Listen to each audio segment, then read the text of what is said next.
by things like a random Darius turning up. So I'm excited to see how this one goes.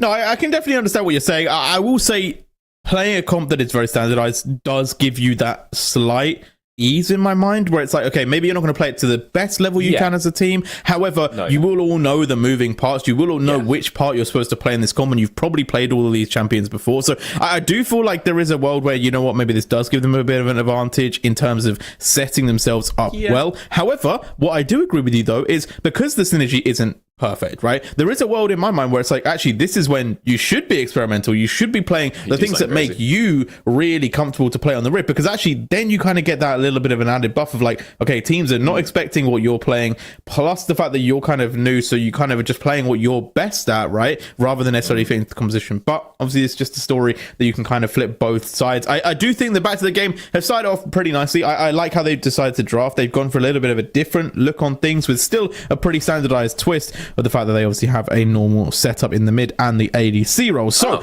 with that being said, let's get into this one. Mentos going to be taking the Lucian in the mid lane, which is something that Sidif have played a lot, by the way. Yeah, I mean, people are loving the Lucian mid these days, and you know, versus Orianna, one of the strongest lane bullies, right? I mean, not necessarily like a bully, but it's like you just can't touch her. You need someone who can go aggressive and match that. And so that's why we're going to take the Lucian up on mid. You know, if you put the Ziggs in mid, it's like you'll get, she outranges you, or you outrange her, but she has better wave control and like lower cooldown, so you're eventually going to get pushed out, right? So it's like, fine, we'll just take someone who can go more aggressive. We're going to put that poke Ziggs down against the tank of Galio in the bot lane, and hopefully get a little bit of harass out. The one final thing I want to note about the comps is, as I said, like it's the variance is very low. Like, playing the simple comp, you're not going to bottle it, but you're not going to, you know, absolutely pop off as a new team. And to me, that's kind of it. You never want to go into a game saying like, well, how can we not do the worst, you know? Like, you want to go into a game trying to win, and I mean, it always looks bad at the end of the season, where like everything's on the line and you just pick the thing that's least likely to lose. It's like, right, well, we're not really trying anymore, are we, lads? Early on in the season, you'd think that it would be the opposite, because if like at the end of the season you don't want to do it, maybe that means you do want to do it at the start. But then I'm like, well, why would you do it at the start? What's the point? But maybe, you know, in like, oh my god, Back to the Game are doing it right now, but not necessarily the way. A corner going to go down, so aggressive early on, and the Galio just gets removed. What was Bruv cooking? He's in for what? Is that okay trade? We get a couple of aftershocks here and there. It's okay. You know, Lofin's not trading back damage as much as Nautico, but that's okay because Lofin's hitting the wave. That's what we're trading the Galio's health for, wave control. And then they just sort of keep going, and now we don't have a Galio anymore. No, that's just 400 gold going on over to Nautico. Yeah, a little bit of gold put in the back pocket of the ADC from side of WLGaming, but right now we are going to see the ward placed onto the blue buff there, so Cozy is going to get a little bit of a brief peek when the Maokai is in the vicinity, as they again get that shove off early on as well. So right now it is looking pretty nice on that top side, but I will say, you know what, Back to the Game, they recovered well from this bot lane play. Oh, it's a horror. Nautico's creeps. Oh, Bobby's not. Ooh. He's got the big bleed. Gotta be careful of a, potential flash in from Cozy here. Hanging around on low health, but should be alright. A quarter might be cooking something here. Oh, but here we go, back in the bot lane. Highway this time trying to set up the engagement. Lothan is starting to get aggressive with it, and Highway gonna have to flash out of that one. So supports both getting quite aggy in this bot lane, and almost giving over their life there from the side of WLG, but Shazq going to go for the invade. They spotted out Carnage, and Carnage going to be forced to flash. So Back to the Game all around just very aggressive at the moment. Yeah, getting right up in everyone's face, and will be earned a nice little scuttle grab because of that one. And for a second, Nautico might be in trouble. Accorda nearly ends up taking a turret hit. On the earlier side of that engagement, could have ended up going down a second time, but did not. Highway, though, manages to get out of that one alive, and now Corvista needs to be in a little bit concerned, because this wave is pushing on out after he's teleported back in with item advantage, but he knows that Shazq is topside. We just saw him go for that invade, so gotta be a little careful getting this crash on through. just in case Shazka decides he doesn't feel like recalling 4 minutes into the game, and heads his way back on over top, which seems to be what he's doing right here. So Babista, here again, we know that Shazka's top. We've just seen him. Now the wave just getting bigger and bigger. Yeah, and we know that this is the way that Back2TheGame like to play, right? They love playing towards that top side here. So Babista getting ganked is not surprising. We'll be able to flash away, though, and stay alive. But again, an investment that is utilized, which is going to be quite dangerous to now play against Cozy in a bad lane state. He's just teleported back, though, as well. So if that wave keeps pushing on in towards Cozy, it's an absolute horror. Looks like Cozy's just gone ahead and one-hit the wave. I think that looking at the health bars before the camera move, maybe they were too low and it wasn't going to freeze, and so he's like, okay, I'll just clear this one out and get a nice reset. So it could have gone a lot worse for Babista. The last thing you want to do is TP into lane, set up a push, get ganked, flash out, have to recall, and then get frozen on. At least, yeah, it will crash on through. So it's not the end of the world. But yeah, it's like that's just something we could have seen coming. Like, it's a bad situation to be in no matter what, but you know, we know Shazka's in the area. We know we're going to have to TP back. Things to keep an eye on. Yeah, I guess it's easy for us to say, though, you know, because we obviously do get the Hawkeye view, you know. It's definitely a little bit more simple. As right now, Back2TheGame, they're getting engaged on once again, and this duo from WLG is starting to put the pressure onto Lothar in the corner. You think that if I could recognize this kind of thing in the moment without perfect information and Fog of War turned off, you think I would be here and not there? Of course it's easy to say. Right now, though, Highway looking for another engage here. Quarter playing bodyguard for Lothar, but I'm not going to lie, WLG are having a good time bot side, and I will say that is kind of the standard, right? Back2TheGame for me, it's a sentiment where they played a lot around top side. Lothar would basically just control themselves through the game and then be quite strong in the mid to late game. But they're really stacking that top side of the map, right? Maokai obviously going to be moving up as well, so we could potentially end up getting a 2v2. Well, it doesn't look like Shazku is moving just yet. Lurking around a little bit, but anytime he wants to spend just hanging out here is time that Shazku's getting the done. And also, we'll know again, this Darius, you know, where's the big burst? Where's the big threat coming out from Carnage and Babista? Because I think that even without items like level 6 Darius in this situation, he can kind of just 1v2 that, especially if he gets the fully stacked feed out and apply it on both. So I actually love the gank coming through from Carnage, and it ends up just spending a bit of time, which means that Shazka can go ahead and grab it himself. Cheeky 3 grubs. Shazku now aware of the position of the Maokai as well, so still playing aggressive. Wukong still trying to hunt through the Maokai in the jungle, but it's not going to lead to too much right now. At the moment, Shazku just going to find the recalling Maokai, and the pressure is being put down here, but I feel like Back2TheGame can't make a big play here, Doctor. So at the moment, objectively controlling the map, and on the bot lane, we get a kill, which looked like Highway went a bit too far. Well, alrighty then. Don't know what happened down there. But, it's like, oh, Mentos, why are you dashing in, bro? Look at the wave! Look at your health! You're gonna get flash queued! Mentos playing a risky game, as you said. Flash queue is available. We're not going to utilize it just yet. Now they are sending members, though. Here comes Carnage. Here comes Highway. You're going to get flash queued. Or he's going to put the ball on themselves and just flash W or something. I mean, he's baiting it for sure. But okay, Highway's just walked in, so it's fine. Okay, we're just going to clear the way through. That's fine.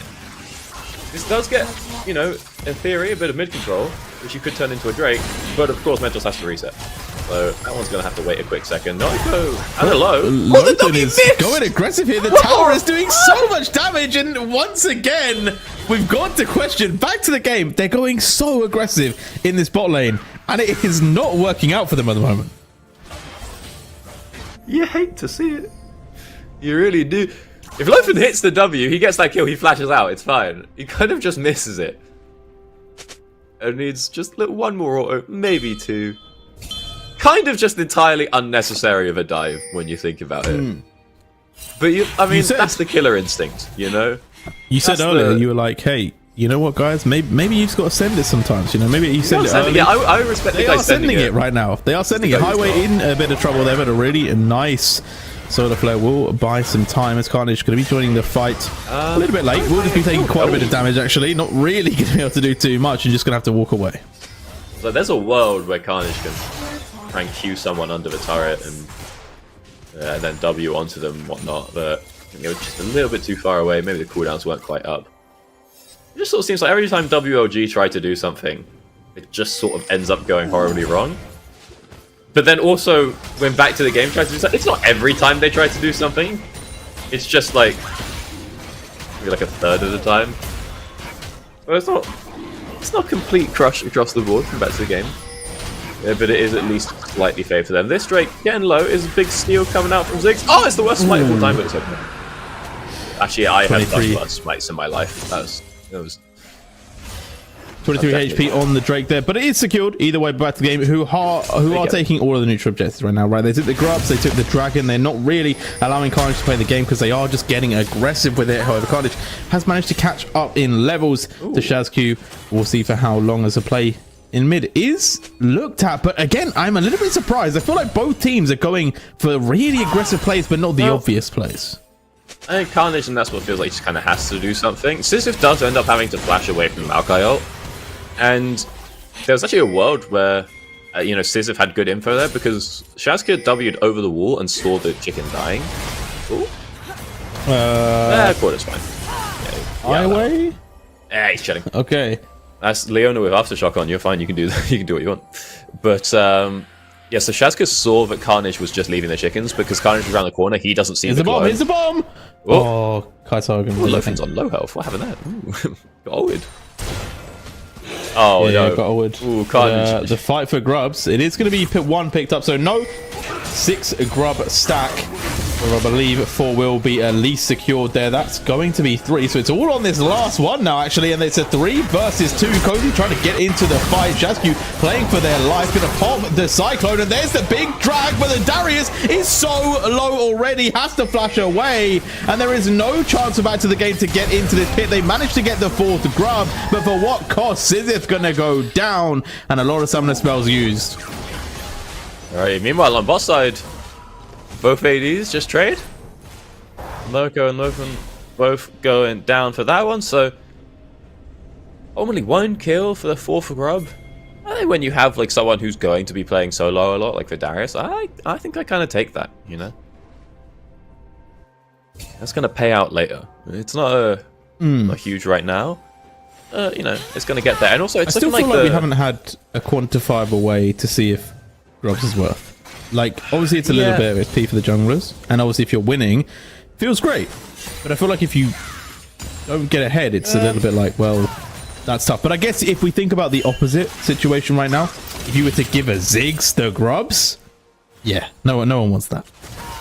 Yeah, I think I just like the having the little extra guy can help out a lot, just in terms of he takes an extra turret hit. Which means that you keep a minion alive for like, you know, 3 or 4 seconds whilst the turret has to re-aggro and all that.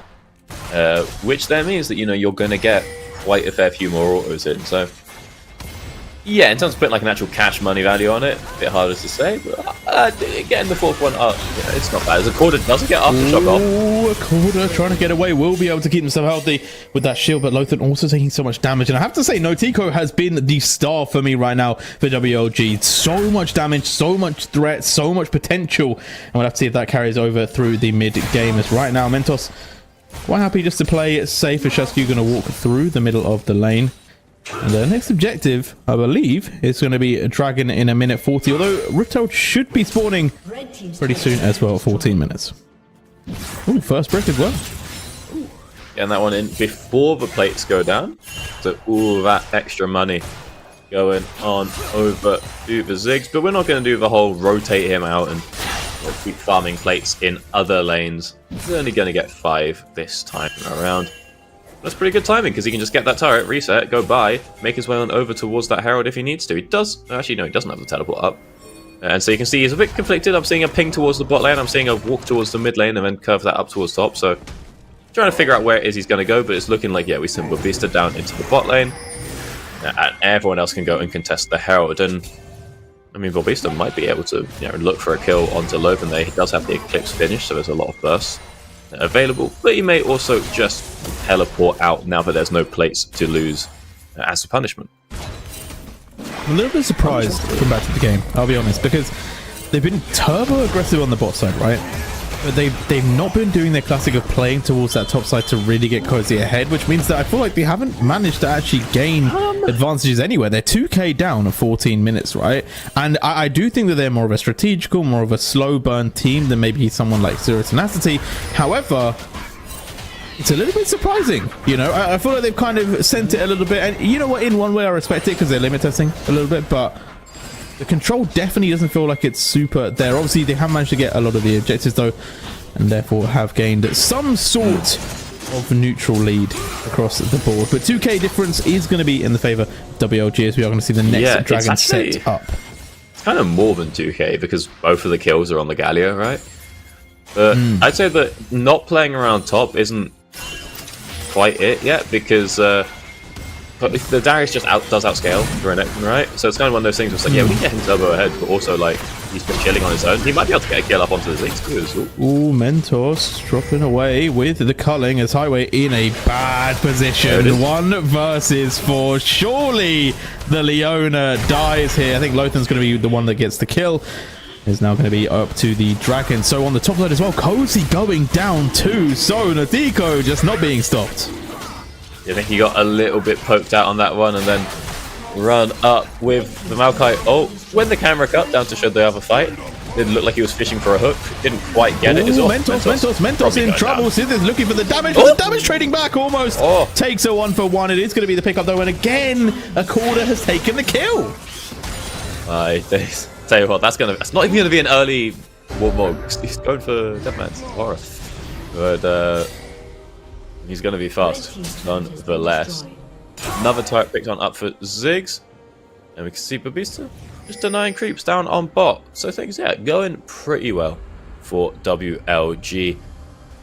I mean, that sounds like it. So all their gold is on the Ziggs. That's fine if you're gonna go and play for a bit of poke. Problem is, if he's the one who gets hit by the the Turbo Mega Engage, it's going to go downhill pretty quickly. But he has managed to get himself 2 items in 16 minutes, and he's well on his way towards a third. Another thing to note, I don't particularly love, is that the Maokai has gone ahead and picked up the old Leandries, and I'm not much one for the old item discourse and all that. But we've got poke already in terms of the Ziggs. Your job here as the Maokai is literally just to be a wall. That's all you got to do. So yeah, we get the Fated Ashes for a bit of clear speed, sure, but now even the Maokai can't take it if you get the full sent on top of you, and sure, we have Leona and Renekton for that, but we have the Ziggs for the poke. So again, it's like, it could go either way, I guess. I get you. Here we go. That's the Cyclone on the top. Nadiko going to have to flash away, but it does not matter. Shasku picks up the kill, and all of the gold down the drain for WLGaming. It's Back to the Game swarming forward with Itza, able to trade 1 back, but it's not going to be enough. And Back to the Game show their power. Lothan picking up a couple kills. Yeah, and that's what happens. We get the Wukong stealth on in, land on top of Nautico, pick up that shutdown, nice and easy. Don't even have to commit like a Galio for that one. As they get the kill for Beast, then oh my god, he's going in for it. He's going back in. Still going aggressive, goes back in. They do not care. They pick up a kill, and they're able to walk away as well. Highway now in trouble. Killer instinct from Lothan, waits for the stun, and picks up another kill. And Back to the Game. They've come online, ladies and gentlemen. I told you they're not always a fast start. They are a good mid and late, and they've already started to show that. Yeah, big little dive coming on there, and you can see everyone running for their life, getting as far away as possible before recall. They do not want to die to a random Ziggs. Oh, like we said before, what's going on? We just send Darius down onto a side lane. He's going to go ahead and grab himself an extra turret there as well, and that's just the power of this dive. We get the Wukong in. He's going to pick up and he's going to Nautico. Babista is diving as well, but he's just trading for the Wukong. Wukong's like, hey, I've done my job, you know? Shasku's got who he came for, and he's tanky enough that he can just waste the time of the Renekton. So sure, he eventually goes down. But Renekton's tanking 1v3, 1v4 the whole time, so he will go down as well, and it's a horror. Lothan has not managed to get himself their cannon minion, but just like that, we've gone from down 2k to down 300 gold. Again, most of the money is on the Galio, but that's a nice and easy comeback if you've ever seen one. Back to the Game. They're showing what their comp does, you know? It's a wombo, it's a combo, and they're gonna get the win if they can keep pulling this one off. As right now, we are gonna see once again WLG playing for those objectives, looking to try and get more towers, but they're just running straight into the claws of Back to the Game, who are gonna step forward, but Lothon gonna go down really early. Notico is still alive, and Back to the Game have not dealt with the problem. The Ziggs has to go down, will finally fall to Shazq, but here comes Cozy. The Darius that we talked about is in the fight. Triple to Babista, but there might be a whole load of gold transferred back over to the Darius as Cozy just cannot keep up, cannot stay in range of Babista, able to get away. The Darius look nemising, but the bark definitely worse than the bite. He got so stunned up there, he never got to use his ghost. Like, it got used. By the time the stuns are ended, it's over. He never even got any of the extra movement out of that one. Let's see, going, so he doesn't manage to pick himself up the 1v2, and that is actually a pretty powerful rocket to keep on there. When you can't have Lothon just stacking up that damage onto him, Booster will last quite a while. If Cozy's there a little bit earlier, maybe he goes down, but the point is that Cozy's never going to be there, right? And so that's sort of the worst outcome for Back to the Game, where it's like, hey, we go for the either the 5v5 or in this case the 4v5, but we also don't have the Darius pressuring. However, you know, because most people end up going down, they'll have to reset. It's not like we lose anything major. There's no objective, no Baron or Dragon taken off the back of that. So we kind of just do it all again, you know, as everyone resets, everyone gets back out onto the map and starts moving down to the exact same position, squaring up around this Drake. Although this time, I guess the only difference is there's no Maokai ult. If we can force a fight in the next like 20 seconds. As you see, oh, actually, hang on, look at that. Shazq is looking, he's pretty far behind enemy lines, and he can bring a Galio with him at any time. And also, big thought as well, right? You have to kill Notico. They didn't get to Notico in that fight. In the last one, they immediately wiped the Ziggs off of the map. But if they cannot kill Notico, there is so much damage in WLG. So there is a lot of fear that needs to be put onto that Zigg. So right now, we are going to see the play for the Dragon. This would be sole point if Back to the Game could secure it. Shazq looking for that flank, as you said. They have managed to bring the Darius to the fight as well. Cozy has been talked into playing for this, and they are looking to secure this one. Carnage maybe looking for the steal as a quarter on the side, looking for a bit of an engage, but again, Notico the main prize. The Dragon going to go over to Back to the Game, but here comes the fight. Cozy in big trouble. Galio going to land. Big entrance. Babista is such a unit moving forward, looking for the play. Highway able to get out alive, and Notico Doctor is still alive. Alright, I mean, it's a big Oreo, it's big damage, but Shazq just can't quite find the follow-up of the ult. I think his clone died or timed out like right as that ult connects, and Lothon's just not quite allowed to do enough hitting, so Babista is allowed to just keep running rampant. Again, if the front line can sort of live through it, it's fine, but they don't. You know, Quarter's getting caught out here, taking a hell of a lot of damage. And it means that no one can really step to Babista, which means that Lothon can't really put out the damage that they need to. That problem is going to fix itself. You know, we're going to give us a bit of time to scale enough, and it's going to be fine. But you know, in place like this, where a Quarter's the one getting caught out, yeah, big thing for Galio is starting the fight. If you're the one getting jumped on, you're a lot squishier, because you don't have your aftershock and you don't get to, you know, channel the W or something. The difference between a Galio who's getting jumped on and a Galio who like ease in, gets aftershock, and then just holds down W is night and day. So Quarter's got to be real careful on this one. That he is again just not getting engaged on. And you have to say, you know, shout out to WLG for recognizing that. Because a lot of the time you look at that, you're like, oh, that's a tank support. I don't want to engage on that guy. Oh, he's got crown. I don't want to engage. Like he's too tanky. But they've realized that no, he actually isn't. If we go first, he's not that big. And then you know, Lothon isn't able to walk up and hit like they would like to. So as long as we keep doing that, WLG is still going to be in a good spot as they now move on in to the red side jungle. Go and get themselves a little bit of vision control around this Baron so that they can maybe look for a pick and turn that one into the old objective. Yeah, and I feel like the game plan throughout the game is backfired a little bit, because Cozy can't even 1v1 with Vista at the moment, so the side lane isn't a big threat. Well, yeah, you can't. It's not, you're right. Yeah, but they're also not able to win these team fights. So it feels like Back to the Game don't really have a win condition at the moment. They just need to stall out. Now, as we said, it will definitely change. They will become stronger, and if Shazq can get any sort of flank onto Notico, the fight can completely change. See if you can find it as a Quarter does get out. Manages to dodge out the ult, taking so much damage there. A nice little my juke, God. but Sizzy taking a massive amount of damage. The bomb He's alive. drops, but Cozy in the backline manages to get the kill, manages to set themselves up for the stack and looking for more. They're going into the backline. Mentor's going down. Natico going to be hit again, and now they move forward. Back to the game, surge into this fight, and they open up the opportunity for Baron. My days. Again, it starts off with a corner getting caught, but a great dodge on the ult, making sure that they get that Justice Punch through, and having to Justice Punch like the wrong way. They tried to Justice Punch towards their team.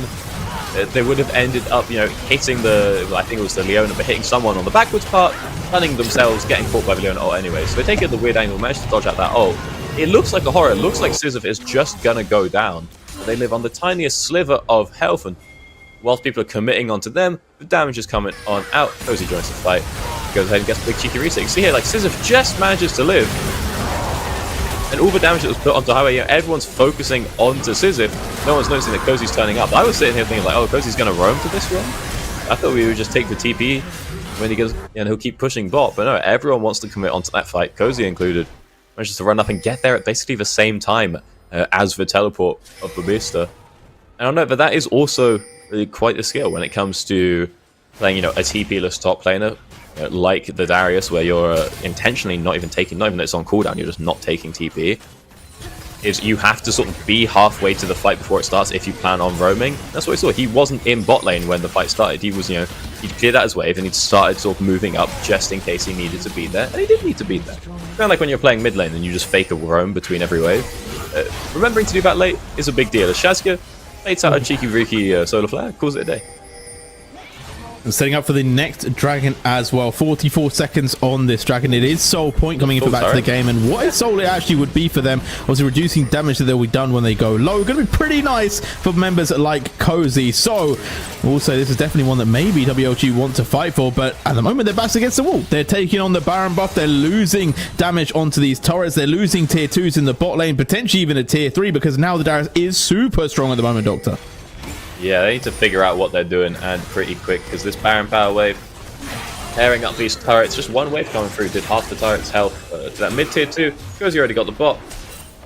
Clearing out the Baron wave going to be hard. Cozy, as long as he keeps the Baron on that wave, it's going to keep someone there, and now we can wait for the next wave to come on through a mid, and this turret should just be going down. WLG, they need to look for a force before the break is, you know, available, but they don't have the Leona after missing it on the clone, so they kind of want to wait for that one. And Back to the Game, they now have complete control of this jungle. They can back out if they want to, move over towards that Drake, but they can set up vision in the process and then just get a pick on whoever comes to stop them. Very difficult spot for WLG to get anything done here, and well, they may just end up giving over this, you know, deadly Chemtech Soul. Like you said, hand that one over to Cozy. Ooh, it's a rough day, but even a Corda and Shaz here as well, going to get a lot of value out of that. And WLG, they're starting to take the trap. They're moving in, but the dragon is already done, Doctor. There's no chance for them to fight over it, and they will just have to walk away. A couple towers plus a dragon, and a nice Baron power play for Back to the Game. They're securing what is a decent lead now at 5k. And at the moment, it does start to pivot. The WLG, they got to find a way, Doctor, you know, and they got to find it fast, because at the moment, their win con of Notiko staying alive, or maybe Babista starting to wreck these team fights, is draining away, because Shazq, Cozy, Lothar, they're all starting to get very strong. Yeah, man, they got to find a way, especially after they gave up that Drake. Yeah, I'm really not joshing. They got to get something figured out. And maybe it's playing for Elder Drake. You know? Anyone? Maybe that's just one? it, right? Just one. Just live for 5 minutes and then get Elder. The theme song? No? No. We're not playing for this, Doctor. We're not doing it. But right now, Back to the Game are looking to do it right now. They're going to look for Carnage. They're going to take down the Maokai, and Highway could be next, although TP from Babista will dissuade them. But look at the split. Sisyph is in their bot lane, quite happy to just keep pushing these waves in. I'm not appreciating my own time, man. I'm like Van Gogh. Messed up. Right now, though, Back to the Game, starting the 1-3-1 split push here. Sisyph already taking down the tier 3. They're moving members into the mid and keeping Cozy in that top side. And at the moment, it feels like WLG, they're just a bit scattered, as Highway going to be grabbed over the wall. Cozy Dropping down a lot of damage onto the Leona. Even going to send it. And they get the kill. The bleed out is there. Lothar with an extra little bit of chip damage to end this one. And right now, WLG, they're starting to crumble. Yes, even without the Baron, Scissors can just walk on into bot lane, grab that there inhibitor. We get a cheeky kill on top. We're going to leave Cozy up top side to finish off that tier 2 turret. Meanwhile, everyone else can just push on in mid. And they're doing it. They're doing it, Doctor. They're just going to keep playing for this, right? They've already managed to chunk it half HP. They're setting themselves up. Baron in a minute 12 as well. They can put down some wards, start to set a trap again. And WLG, I feel like the big question now is, do they play for a Baron? Do they risk giving the Baron over to Back to the Game but keeping themselves alive? I don't think they do. We've seen what happens last time the Baron gets taken. There's so much all-in threat from this comp. This comp's so good at teamfight. The problem is, what we've got here is we've got a strong Ziggs, strong Renekton, and we've got a Maokai, right? So plan is poke. And if anyone tries to engage, they're jumping into a Maokai, they're jumping into a Renekton. Problem is, we've got a lot of engage coming out from Back to the Game as well. And once the Baron's on the table, you can't poke them out. You can't push them away from away from your turrets. You're not going to be able to clear those waves. So you kind of have to force something. But you're also not winning it if you force something, so it is a horror for WLG, but I think giving over the Baron is just a death sentence, and whilst they're not very close to the strength of Back to the Game in this game right now, they're going to be even further away after the Baron gets taken, so... Yeah, no Nature's Grasp either, so the Maokai ultimate is gone, which obviously could be a massive tool in getting them into this fight, so even now... It does feel like the odds are getting more and more stacked against WLG. Cozy getting level 16 as well, just to add a little bit extra fuel to that fire. Oh, it's just... It's not looking great for WLG. Can't even hit the onto Cozy, even if they get onto Cozy there. Maybe a flash utilize Zenith Blade locks them down, but it's not enough. They cannot get in there. And Dominus already procced from the Renekton. Cozy now looking to get a bit aggressive with it. Does have the hero's entrance to back them up, and Cozy having to flash away, getting a little bit of space, still able to start procking these marks. And now with 5 stacks is looking dangerous. There's the guillotine. That's 1. That's 2. That's 3. Oh. Cozy going crazy in this fight.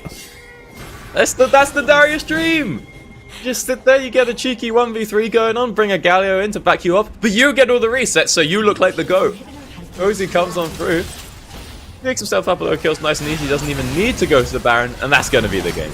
That's going to be Back to the Game. Moving on through, pick themselves up, cheeky breaky Nexus, and get themselves the lead, heading on into this best of 2. Bit of a shaky start, but they definitely managed to pull it on through, pick up a good couple of fights, pick themselves up a good couple of kills. And then and I will say, Back to the Game, not having the best start isn't absurd. I think when we've watched this team a lot of the time, they are a slow burner. They like to get to that mid game. That's when they really start to flourish. So them not taking advantage of the early game, not the biggest surprise in the world. They do like a little bit of a slower roll. And when we got to the mid game, they showed exactly why they were so dangerous in the last season. So yeah, Back to the Game looking strong. We're going to have game 2 after this next break. But... can WLG take it to 1-1? We'll find out after this one. We're going to throw a quick break. When we come back, obviously, game number 2.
And we are back once again here for game number 2, WLG versus Back to the Game. And right now, Back to the Game feeling pretty good. You know, they had a very weird early game, let's say. Let's be real about it. It wasn't the best. It definitely was a little bit shaky, but they managed to pull it back together in that mid game and absolutely stomp, to be honest.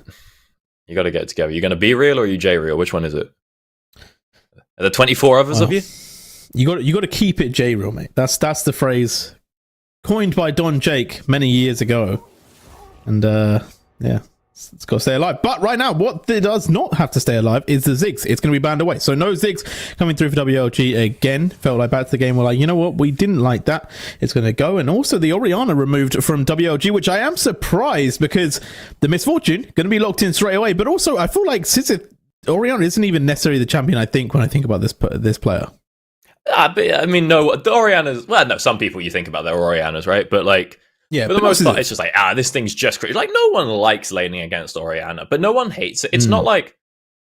There are some things that are just so gross that you don't want to lane against it, right? And Ori's like, it's not quite that bad. It's just like, she's just, like, the best, you know? She's just sort of always in that spot.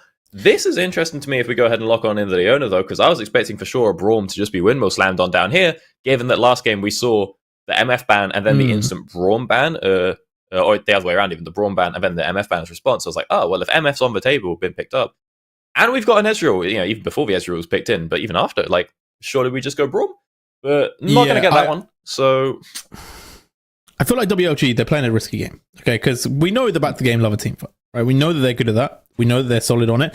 And so far, they're looking in some very good team fight picks, right? They could just go Rel here as well, set up for that big wombo of the bullet time, and you know what? They're set. They're set because right now WLG, they've already locked in the Ezreal, right? They're already saying we need to go for a little bit of poke. We're not necessarily going to be as crazy on that full wombo combo engaged team fight. So I do wonder, do WLG say, hey, you know what? We're going to match them in team fight, or do they maybe say, actually, we're going to have to try play a split push. We're going to have to try and split open this game because it does feel like matching Back to the Game with the team fight is a risky strategy. Yeah, I mean, they seem pretty good. Yeah, they seemed pretty good last time round. But, I mean, see, this is the thing, because WLG actually started off pretty good early for them, which is not what you would expect. We were saying this whole thing about them picking, like, the average comp and whatnot, and just trying to do standard. And then it started off really good for them early on. Now, admittedly, let's be, now, you know, let me be clear. Sure, I pivoted away from doing the impression of the last second. I think that was for the best. Accorda was slightly responsible for that one, at least in the first like 3 minutes. We weren't helping ourselves with that sort of overcommitment down bottom. Yeah. But even after that, it was going pretty well for Back to the Game, right? And so I'm sitting there looking at it, I'm like, maybe we want to switch it up. Maybe we do want to go for something super aggressive early on, and we don't want to go for the average comp. Because now, like you said, we've got the Rel MF, so we're speccing into something. It's no longer just like the Mario. You know, we're not hitting that perfect, the perfect like pentagram shape in the whole like skill distribution graph. I don't know what those things are called, but you know the ones I mean. But like, yeah, I know what you mean. It's like a pentagon and it goes like we're not hitting the perfect pentagon. Yeah, I know what you mean. Yeah, the whole JoJo's stats thing. We have now moved slightly in one direction. So the question is, are we going to go all the way? And we're going to just send this in. The Jarvan has already been picked, so that was off table. But, you know, can we just throw like a Vi's also banned? Zinzal's also banned. Who else goes in? We've already got Maokai. Why am I looking at junglers? Look, we're going to put something in here. Someone's going to get involved. I don't know who it is yet, but we're going to go for it. But the thing is, they've already got it, right? Back to the Game, have already got engaged, right? They don't need to draft. They could draft 2 carries right now. No one would bat an eyelid. It's not going to be problematic, right? I feel like they just need a little bit of AP, a little bit of AD, and they are set. And they have so many options, right? We could even go back to old school top lane days of throwing a Rumble up there. You know, the equalizer on top of what they've already got would be insane. There's also a lot of potential with just sending in a lot of big players. You could even say Cassante, right? If you want to go for a 4-1 split again. Like, there's a lot of options that they have, right? We're seeing the way the Yone band out, so they are trying to target Sizith. But then we could also just have Illusion on top again. So there's so much that they could do. And WLG, I feel like they're kind of putting themselves into a position where you can't ban away Back to the Game. You just have to play for your own. Yeah, it kind of both teams are kind of just doing their own thing now, I think. We should know for Back to the Game, they at least need someone with a bit of range. Like, yeah, if it was something like Lucian mid here, for example, then we've got a bit of a problem because we can only all in all the time. And that can work, don't get me wrong, but you'd like something to smooth it over. You want just like a chill mage, like a Syndra or something. I'm actually the GOAT. I know I was saying it as they picked it, but no, go back. Viga's also Viga's better here, by the way. I just didn't see that one. Viga is the best option. Viga. Yeah, I've been. Look, no one in the last 8 years has corrected me on this. You're not going to be the one to do it. All right. It is Vega, but yeah, that's not important.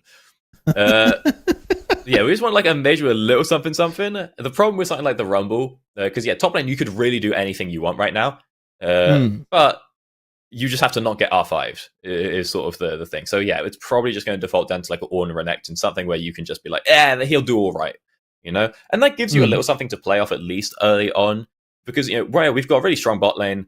Even though it's versus like an Ezreal, so it's get to do too much. We've got like a very strong mid lane. So you just want, as long as you pick someone who's not dead weight top, you can pick someone strong and play for them a little bit early on if you want, just to have something to do, or you just pick someone who's just going to go even, and that's going to be your Cassante here. That's a bit of a pick. I like this one. Let's get it going. Come on, Highway, put that lock in. Oh, he locked it in!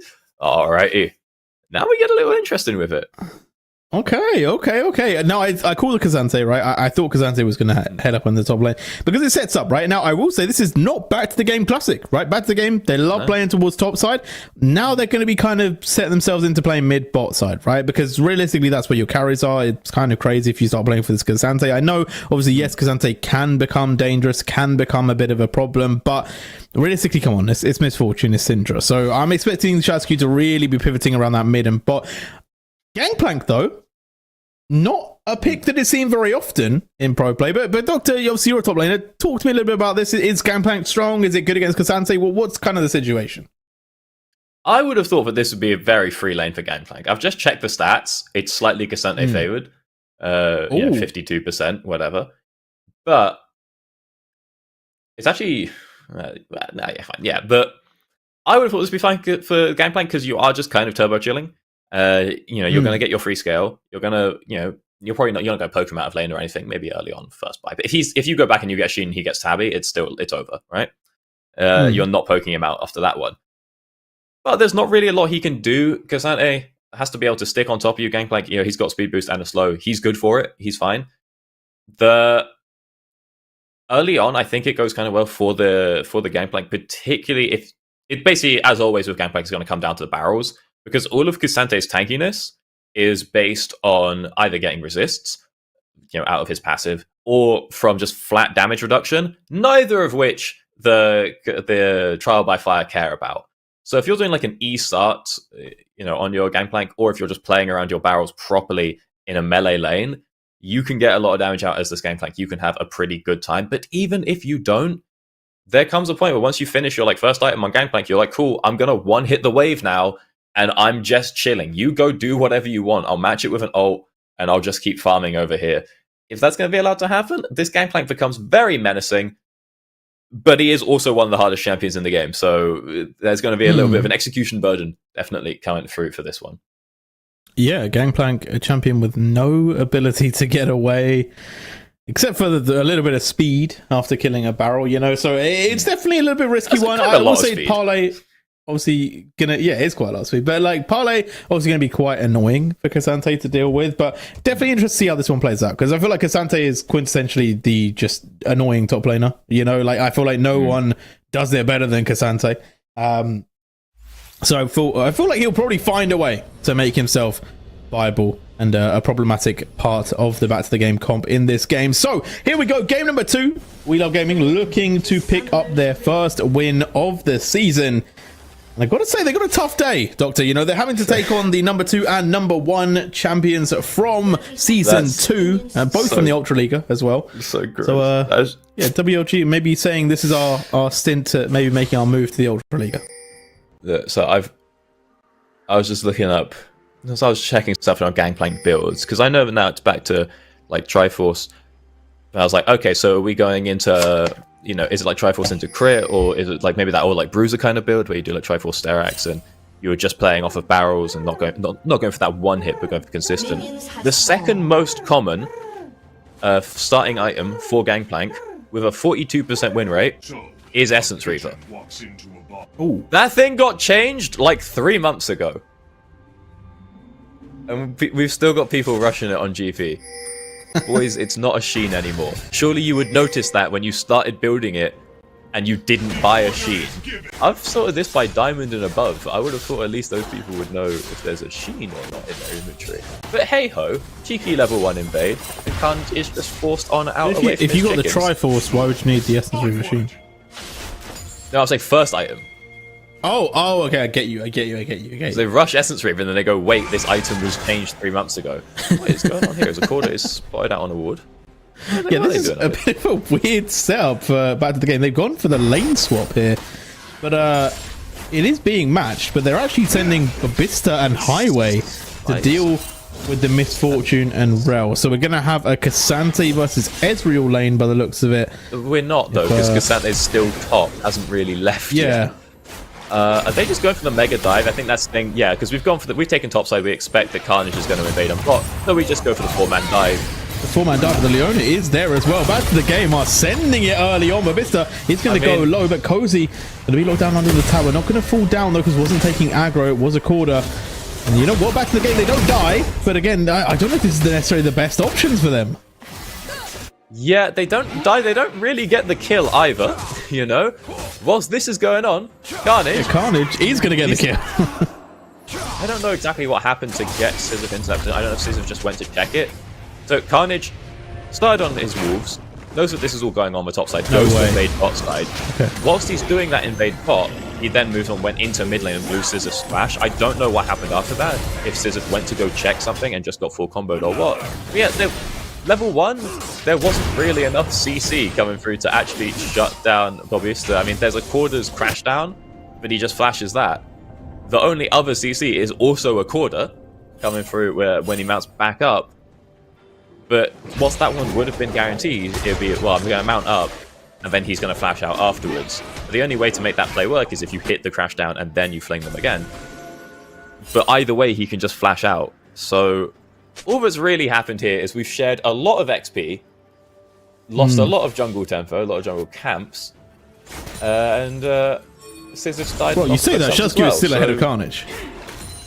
Well, he is and he isn't, because Carnage has taken Shazku's camp, so Shazku's now going to get this crab and not a lot more. Actually, okay, the chickens are spawning right on time, but Carnage should still have better spawn timings, right? So whilst this looks better for Shazku right now, in like 2 minutes or so, we'll see as everything starts coming up for Carnage right on cue, especially if Shazku doesn't just instantly take those chickens on spawn, which he did not do. Carnage now looks again on mid lane, knowing that there's no flash net. Now he's just walking straight through mid. Shazku's going to try and contest this maybe, but like Carnage has 2 longswords and Shazku doesn't, so could be a bit rough, and that's why a quarter is going on down. I feel like this is a very messy way to play for Back to the Game. I feel like they've kind of tried to cook, and they might be leaving it on the stove for too long, in my opinion, because I don't really know if I enjoy the swapping the Cassante down into the Ezreal, because, like, okay, yeah, maybe he'll have a tough time against Gangplank, but like Ezreal, when is Cassante ever getting close to Ezreal? Well, he's not having a bad time versus Ezreal. He's just not... Oh my god, my camera's breaking. Is this what the problem wasn't what I thought it was? That's a shame. He's like, everyone's going even against Ezreal, right? So the question then becomes not how do we go... Like, if MF and Cassante are both going to go even... Hold that phone, because right now Nozico is about to say, no.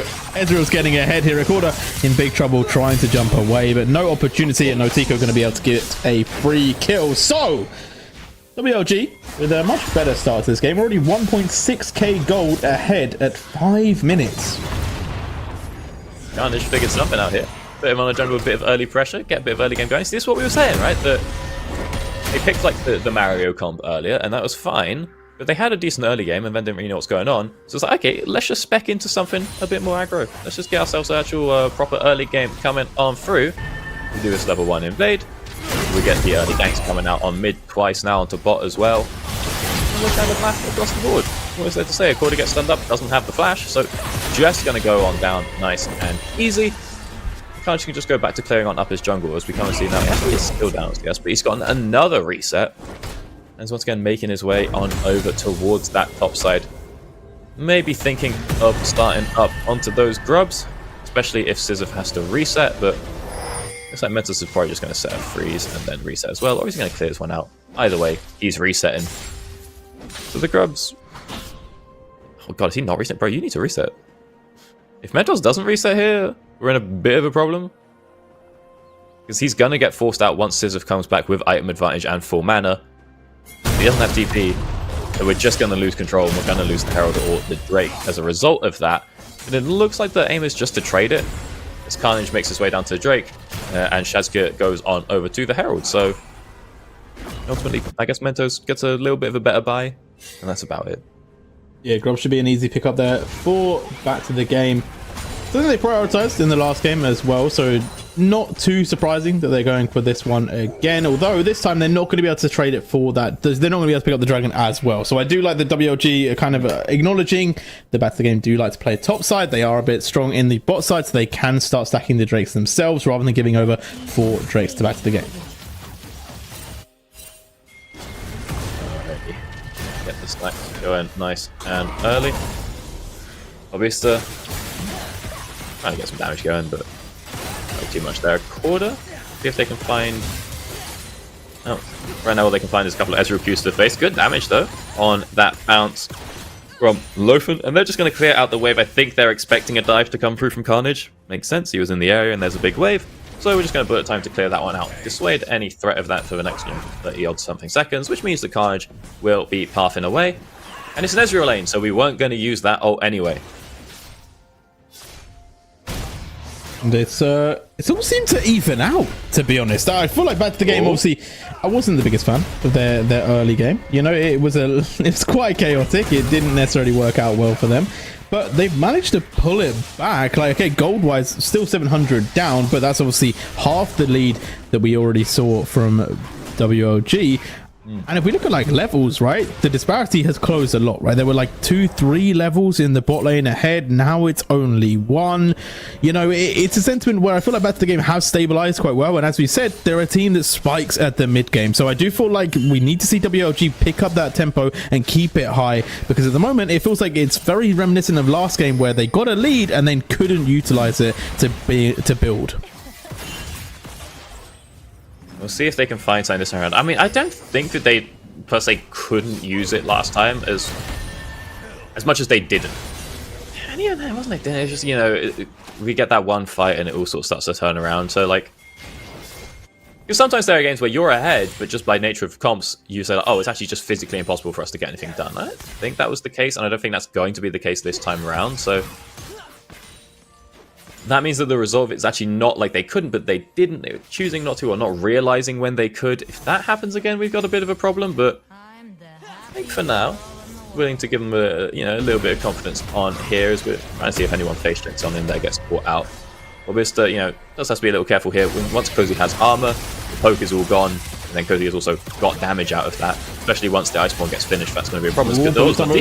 Oh, he doesn't have the whole ult to the face. And Carnage jumping down into the lane, but a little bit too late. Back to the Game, picking up an early kill, which is definitely going to make them feel a lot more comfortable. And this Misfortune, like I said, has been very, very strong in a lot of leagues. As right now, Sisyph is feeling the brunt of Mentos, getting shoved back towards the Leona, but able to walk away. Cannon barrage over the top, though, trying to secure the kill. But Sisyph able just to walk out of that one alive. Well, maybe not. Mentos has flash, does use it. Flash forward, Mentos with the soldiers, able to get the kill. Pick himself up that one there, and I mean, down bot lane, let's say Natika a little bit greedy on that. I don't know if he didn't have the E or not. It looks like he didn't, but you can see he didn't want to just flash out of the ult. Admittedly, he would have taken an extra kick or two. It's all hang about. Carnage going aggressive. Oh, and Corder's pushed himself out. Quite strong. EP coming in as well. Corder able to buy a little bit of space for himself. Mentos though with the TP. Oh, big stun. The Magnet Storm. The damage from Loten is enough. And once again, Back to the Game, trading even. Good turnaround there from a Quarter as well to commit the ult. The stun coming through, breaking the shield and locking down Carnage means that Lofen can get a juicy bit of damage in on there. But they get the TP and they're going to get themselves a kill as well. But yeah, as I was saying, the Natiko didn't want to flash out of the MF ult. Would have taken a little bit of extra hit. Tried to sort of position, like walks back in to try and not get hit by it, but ends up, just getting stunned. He's like, oh, I have cleanse, but it's like you still can't like walk through Varel, and just ends up tanking the whole ult again. You'd rather make that mistake now than at the like 45-minute mark, right? But it's still a mistake you'd rather not make at all if you can help it. As MF and Rel make their way on up to the top lane turret. A little bit of deja vu, although this time it is going to be countered by WLG. Although it's a 4 versus 3, the damage is starting to rain in.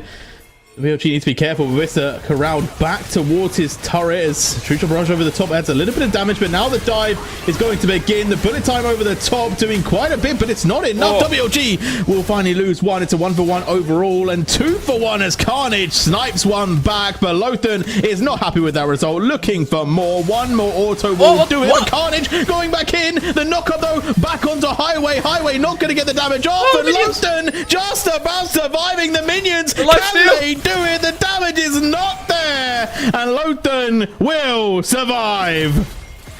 Bloodthirster going crazy. Bloodthirster components is. Oh, Mentos. Ooh, he's thinking about it.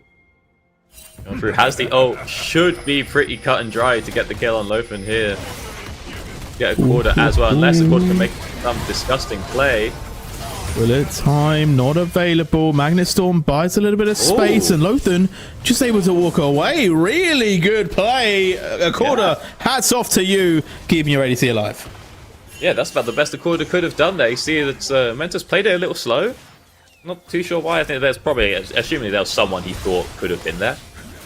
But because of that, yeah, we see the match get out. Huge play one note here is Shaska getting this Q to knock people back into the Maokai ult, or back into the MF ult.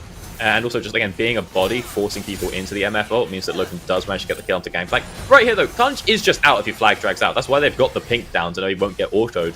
He just kind of goes back in, and we've seen that one not work too well before. Even if they get Lothern here, it's still a 1-for-2, right? But to be fair, Lothern was super low. Like, it's still bad. Like there's a world where, you know what, it's like 20 extra damage and Lothern goes down there, so you never know, right? It almost the Leona still lives. It's still a 2-for-1.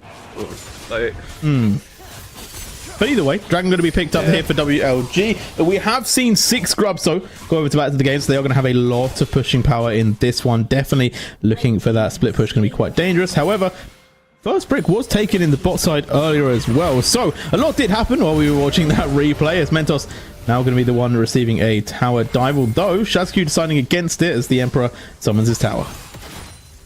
Yeah, it's a weird one with the Azir, because you don't want to commit the Twisted Advance until Azir uses his own dash. But you can't really start the dive under his turret without it. So once he drops the turret, say, hey, cool, that's a 3-minute cooldown, just blow that one, and we will get him next time. You can see, Shazku's actually not very tanky. He takes that Triforce Q, comes from Ezreal. Once again, we're seeing that the Leandries has been picked up instead of something on a sort of tankier path.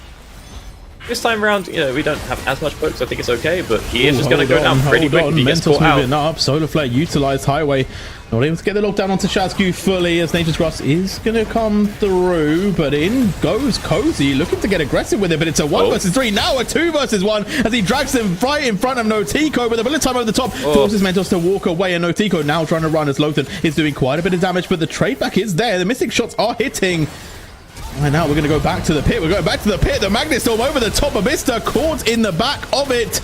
Cannon Barrage going to buy a little bit of space as Carnage trying to get the damage down. Flag and drag through the team, trying to get away. Good flash helps him in, and Notico jumping in the pit now. Who is next to join the fight? Mentos from a TP into the backline, sweeps 2 away, and the Azir has come to save the day. Double kill already, triple kill secured. Lothern going to go down for the Quadra. We might be getting a Penta, but Sithith is going to run away.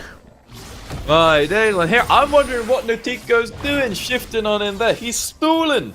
The Penta's still up, the Penta's still up, the Penta's still up, the Penta's still up. Mentos teleports on through.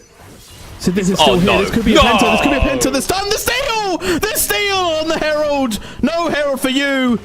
And it feels like Mentos is just not confident enough to go for the play. Does not want the Penta, and they're going to lose Highway and the pickup. Sithith with the big plays. It was blind. Why does Mentos not try to stop her from getting the Herald at least? Oh, it's a disaster. It's an absolute horror. Just here, you're watching this play, like everyone's low. Noiko shifts in, he's just got no mana. I'm like, this is Jova, it's done for. But whilst everyone's looking at him, including me, Mentos can turn up and just pick up all of these slivery health bars. I'm wondering if there's a world where he could have got Sisyph, but not sure what the E cooldown is. So he's like, I'll be happy taking just the one. But then it's like, lads, okay, we get why the Leona has to move. But hey, why is Leona going into the pit instead of, up towards top lane where we can actually get out? And then where's the Azir not, like, protect? It's a whole... So not only do we get the kill on the Leona, which is bad, but, like, you pick up the Herald as well. It's a horror left, right, and center. But Mentos does have 2 items, 7 kills 16 minutes in. Could be a lot worse. All things considered, that's still a pretty good fight for your boy. Yeah, but you got to think about it. On the other side, Lothar is getting quite powerful as well. 1 item completed. 5 kills picked up, and obviously this misfortune definitely in the right position could just 1v5 a team fight. So definitely one to watch out for WLG, as right now Cozy also was able to show that the power from the Kazante was still there. I feel like we've not been getting too much from Babista though, Doctor. I feel like the gangplank not really able to roll out the barrels. Yeah, he's working on it. He'll get there eventually, right? Yeah, 3-item gangplank is quite a scary prospect. So now going to be in the face with Carnage, who is going to go straight into the Cataclysm. Lothar will pick up the kill, but it's a 1-for-1, so nice trade for the mid laner. As now Lothar in trouble. Zenith played over the top. The extension was crazy, and Notico picking up another kill. The Ezreal is very, very strong at the moment as well, and Accorda going to have to run for the hills. I don't think that they're going to get away, but you know what? The distance between these two is quite high. Highway going to try and get there as a nice portal out. Will get Accorda to safety, although maybe I spoke too soon because they tried to base, but Mr. joined the fight, joined the chase, and is now looking for the slow, gets it off, gets the speed, and in comes Ezreal to take the kill. I mean... No way, no way, no way. Mentor's in trouble. 1,000 gold to Cozy. My god, don't know what happened up there to get into that position. We were watching the other fight, but that's 1,000 gold on Kazante. That is not where you want that money to go if you are WLG. It's going to be an absolute menace. Going on through there, and I got down the bot side as well. Oh, we got a lot going on, and we're not even going to have time because we've now got a Drake coming on up as well. Herald been deployed, going to go ahead and pick up that bot lane tier 1 turret whilst the potential fight comes on through here.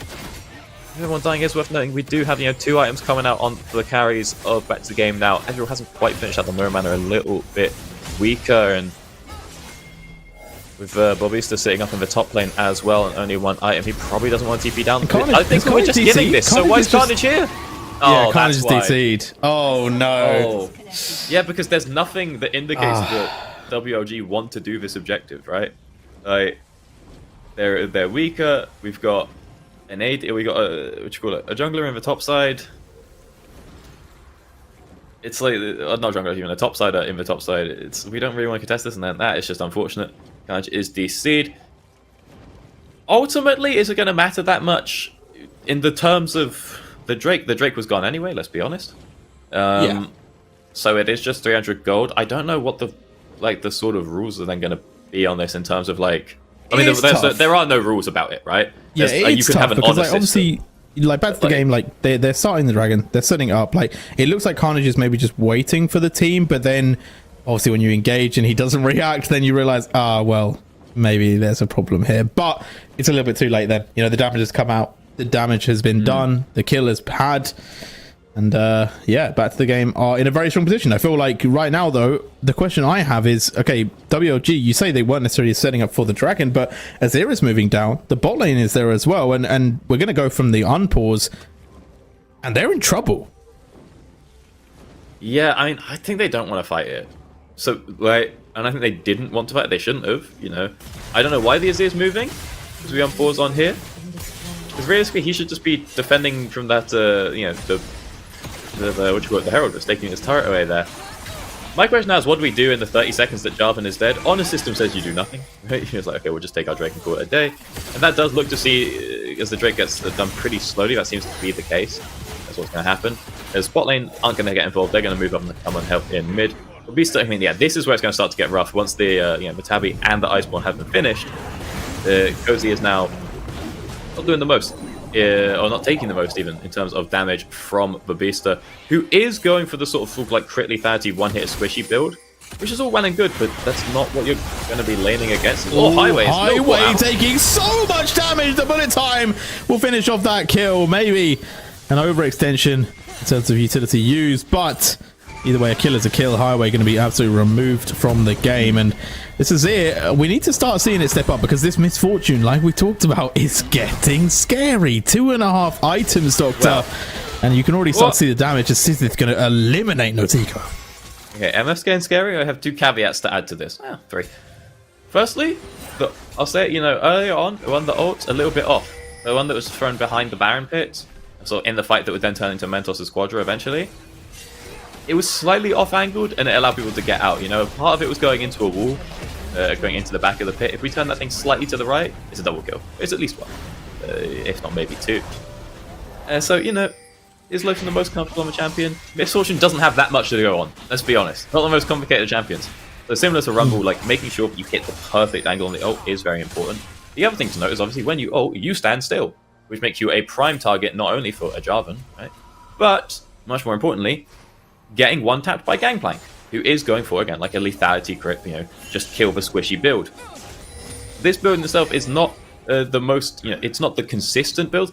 The really hard Gangplank builds to pull off, right, are the ones that value consistency, where you have to be able to let, like, all your barrels, not let any of them get popped, get maximal value out of your passive and all your sheen pops and things like this. The ones that look good are the one where, ooh, crit big, and you just need 1 barrel to hit. And when you're versus an MF, you can hit that barrel.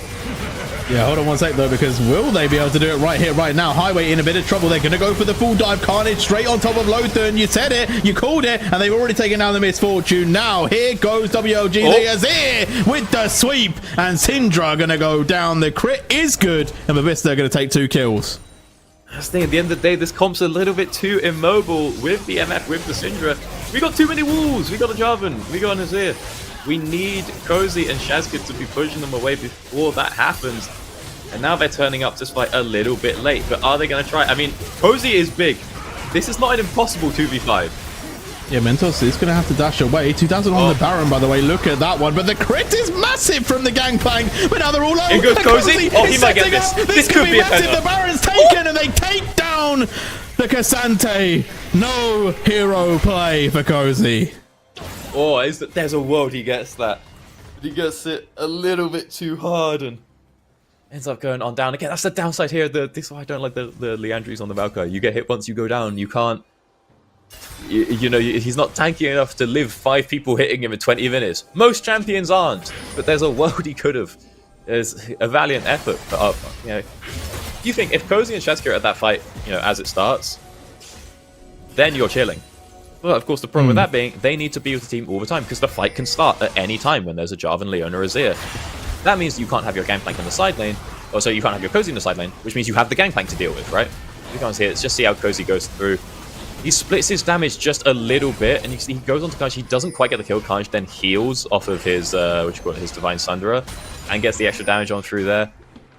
If Shazkid gets that kill, it's huge. Maybe if Shazkid killed the other person, I forget who it was, I think it was Mentos, then he's chilling as well. I don't know if he's going to get like a reset if he has, you know, Triumph or something, you'd assume, but it's not quite able to get any of it. His Highway, once again, a little caught up, but, you know, we've got shields. We've got aftershots. Baron was destructive in the last game. It's looking pretty good here, although this is quite a nice fight coming up from Back to the Game. We are seeing a lot of damage now. Carnage going aggressive. Oh my God. Looking for the kill. Will not get it. Is now Mentos in the back line. Sweeping back to the game into the team. And WLG looking for blood. They're looking for the kills. Cozy gonna go down. And Shazq the next on the list. No, Tico takes it, no problem. And 4 members of Back to the Game are dead. WLG looking to open up the base. It's a bit of a keen engage, you know, trying to catch out Highway there, and see now Quarter in a bit of trouble. Does get a knock up disengage. They've slowed themselves. They will be able to may walk not this matter, but this might be the game. Lothern up in 1 second. Yeah, we're not going to risk that one. You know what, we're going to risk it. They're going to go back. They could go get that dragon as well. 4 members alive. Highway still quite low. And WLG sticking around just to let Highway get out. Show us some prowess in game 2. My days. I hope we get a replay because I just want to watch Carnage again in that fight. He was so dead. I'm just going to throw a combo on Sisyph just to like trap them, keep them out. And it just does so much damage. You know, not only just high base damage on Jarvan, but also getting the... Okay, we're going to see it here. Yeah, I was just watching Carnage here, who's so low that they're dead. They cook it out and they say, no, I'm just going to go in. I'm going to... Oh, okay, you can't see it because the thing's in the way.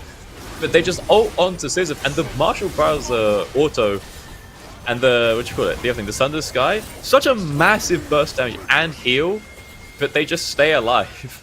They get them the clip shield, they get their own shield, so they stay alive. Again, they tank 2 instances of damage when they should have been able to tank none, and they pick up the kill, go 1 for 1. Sisyph's completely out of that fight, which means that there's no damage to take out the very dangerous carries, you know, like Natiko and Mentos as well. So good work's coming out from Carnage there. The rest of the team can clean up as Highway now looks for an engage. Oh, back to the game, getting caught out in the jungle with none of their carries, all in the Cataclysm. The 3 times are fish in a barrel, and talking about barrels, here's the gangplank.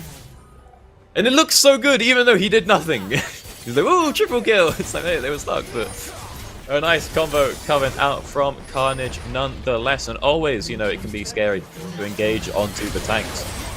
Highway and WLG, now they're doing it to the carries, the do. Sweep away. It's another kill, it's another win. It looks like WLG will be picking their first win of the season up right now. Back to the game. Gonna have another 1-1 series. So 2 draws back to the game overall. Z10 and this one, as we are going to see WLG picking up their first win here. Going for that Nexus, looking to set this one up. A quarter comes in, but it's too late. The Nexus explodes. 50 gold to WLG. And here we go. We're starting to set the scenes, Doctor. WLG picking up a win. It's 1-1 for them on their first series of the day. But we got more to come. But break down what we just saw, Doctor. Break down the series of WLG taking on Back to the Game. No, I mean, I'll say, you know, WLG looked a lot stronger, a lot more confident going into that game. My guess, you know, and I can say these things because no one can ever prove if I'm right or wrong. Let it be known, no one's ever proved me wrong, but people have proven me right before. Which I choose to mean that I'm always right. But my guess here is that, you know, we switched up the comp a little bit and we go for something a bit more aggressive, and it's all off the back of Carnage. Because I would say that, you know, Carnage is the one playing that Jarvan, making the early aggressive plays happen, and they never let their foot off the gas, right? The thing with the sort of, you know, the Mario comp that we had earlier is that everyone kind of knows what to do, but if you're slightly off, you don't have the shot caller to rally around because your team's not built around someone in particular. Now, if you're an established team, you have your guy, right? But when you're a newer team, you haven't really figured out the like interpersonal dynamics yet and who's going to be the leader. And so when you have that kind of you know, all-around team that can do anything, it's very hard to say if you're all 80% on the same page. Figuring out who's, quote, right for that last 20% is very difficult. This kind of comp, Carnage is popping off. So it looks to me that Carnage is one to say, look, let me do my thing. Trust me on this one, guys. You know, give me the Jarvan. We're going to do this early invade. I'm going to gank bot. I'm going to get Drakes. You know. And the thing about that, if you have like let's say it's like the scaling smolder top who's doing the shot call, and they're always saying, oh, just chill, guys, just chill. If you're losing on the rest of the map, you're pretty mad about that. You're not going to listen, right? The easiest way to lead is from the front. And in this case, it's from the top of the scoreboard, right? So if you're the Jarvan who's making all these plays happen, and you're the early game snowball champ, and then you get the early game snowball going, people are more inclined to like listen to you. And so that's what it looked like to me. That Carnage said, look, give me the early game champ. We're going to do this thing early. The draft has worked out very well for us because, you know, it's Jarvan versus MF and versus them. The Syndra gets picked into it as well. He gets the early lead. The team are all following, and they just keep hitting their beats. That's the important part. They don't let their foot off the gas. Again, if they had sort of let up at some point, that would make me think that there were multiple voices because people were trying to figure out what to do, and they're being indecisive, have a bit of the old analysis paralysis. But it looks, in this case, it's just like, we do what Carnage says, and Carnage always says, we just make the next play. If any of that is true, that's a good-looking team, and I look forward to seeing them play in their next couple of games. Okay, well, with that being said, you don't have to wait long because WLG are up next. They're taking on Zero Tenacity in our second series of the day. We're going to go to a break, but when we come back, you'll have WLG taking on the first seed from the last season of the EPL.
And we are back once again for some more EPL action. And we have WLG back on stage once more. This time, though, they've upgraded. They've gone from the 2nd seed of the Ultraliga to the 1st seed of the Ultraliga. They're now taking on Zero Tenacity, Doctor, who are the winners, the previous champions of the EPL Season 2. So, a big, I guess, moment for WLG, right? This is really where they show how good they are. They've beaten Back to the Game in one game at least, a draw overall in the series. Now they're taking on Zero Tenacity. I guess you could say the big brothers.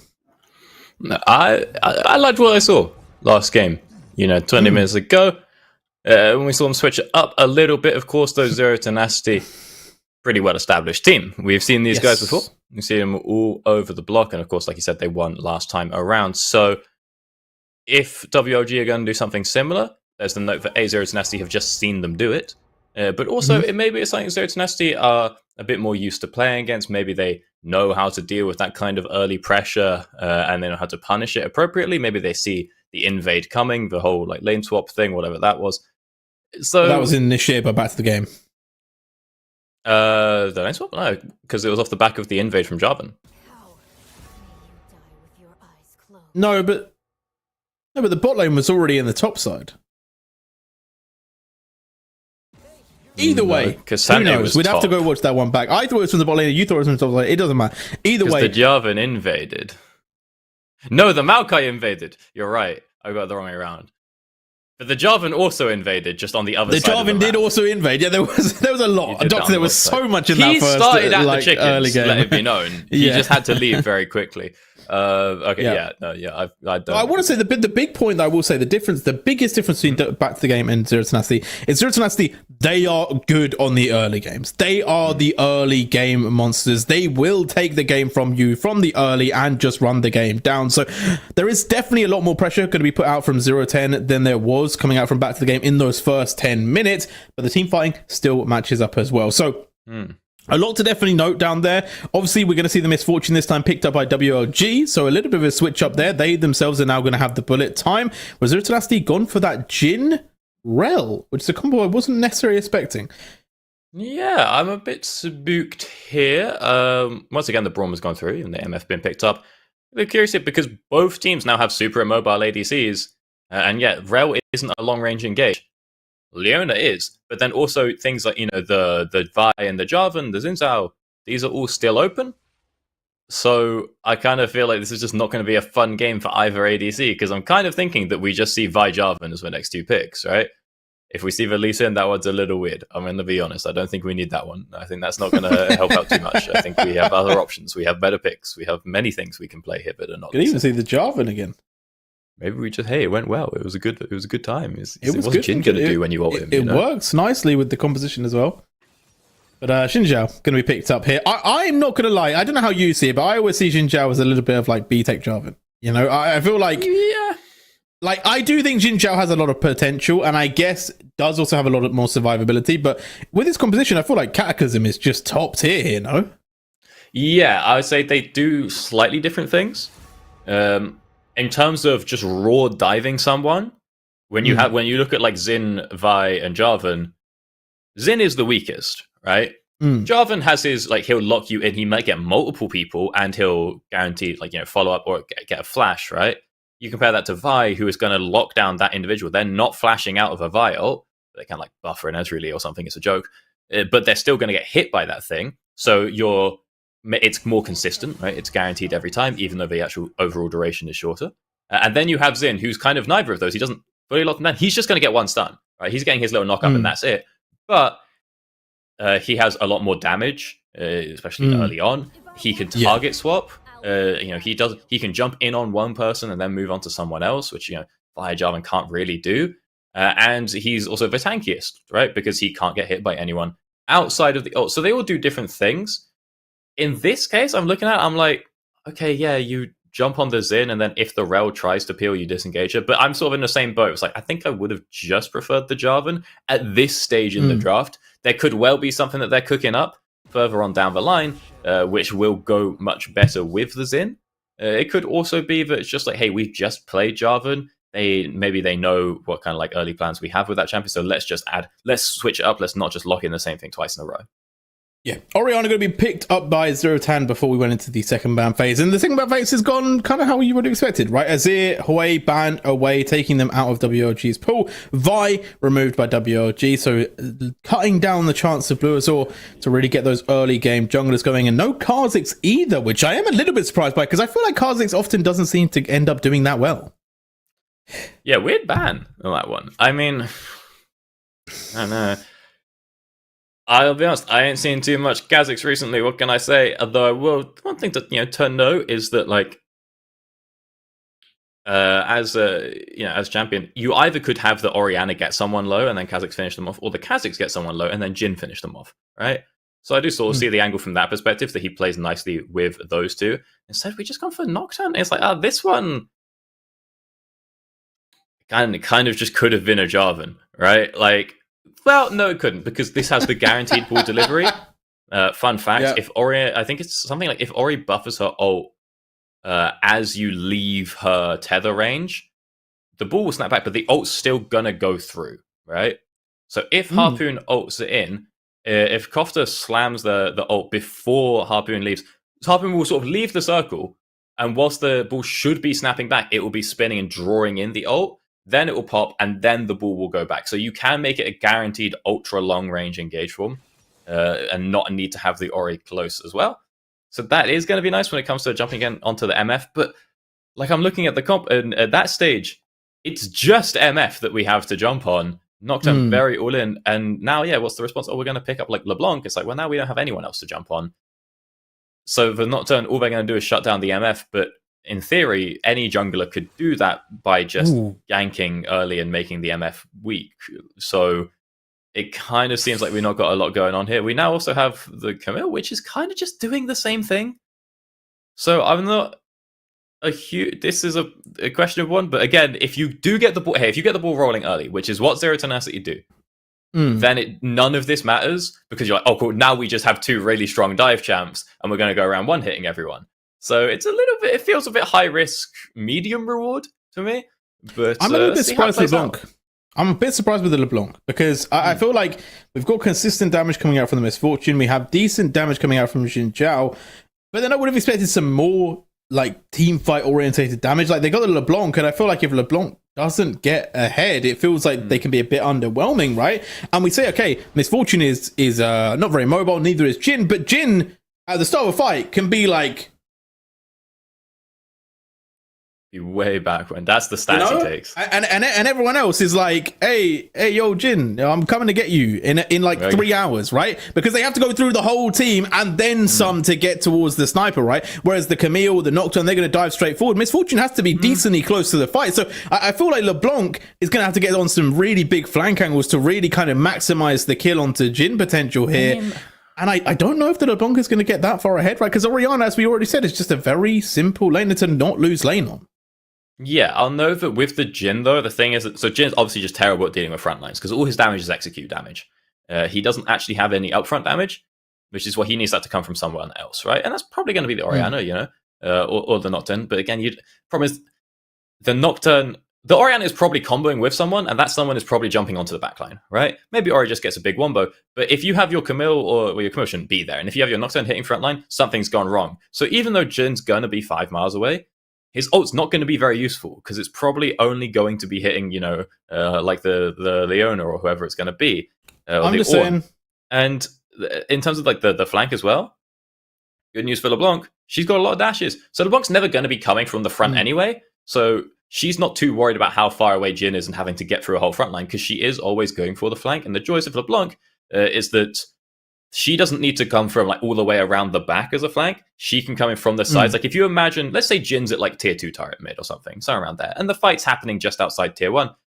LeBlanc can sort of like go slightly around, and she can jump over the wall into chickens and then like over the wall into mid. She's gone around everything, right? Because she has both the jumps if she doesn't need her ult for damage.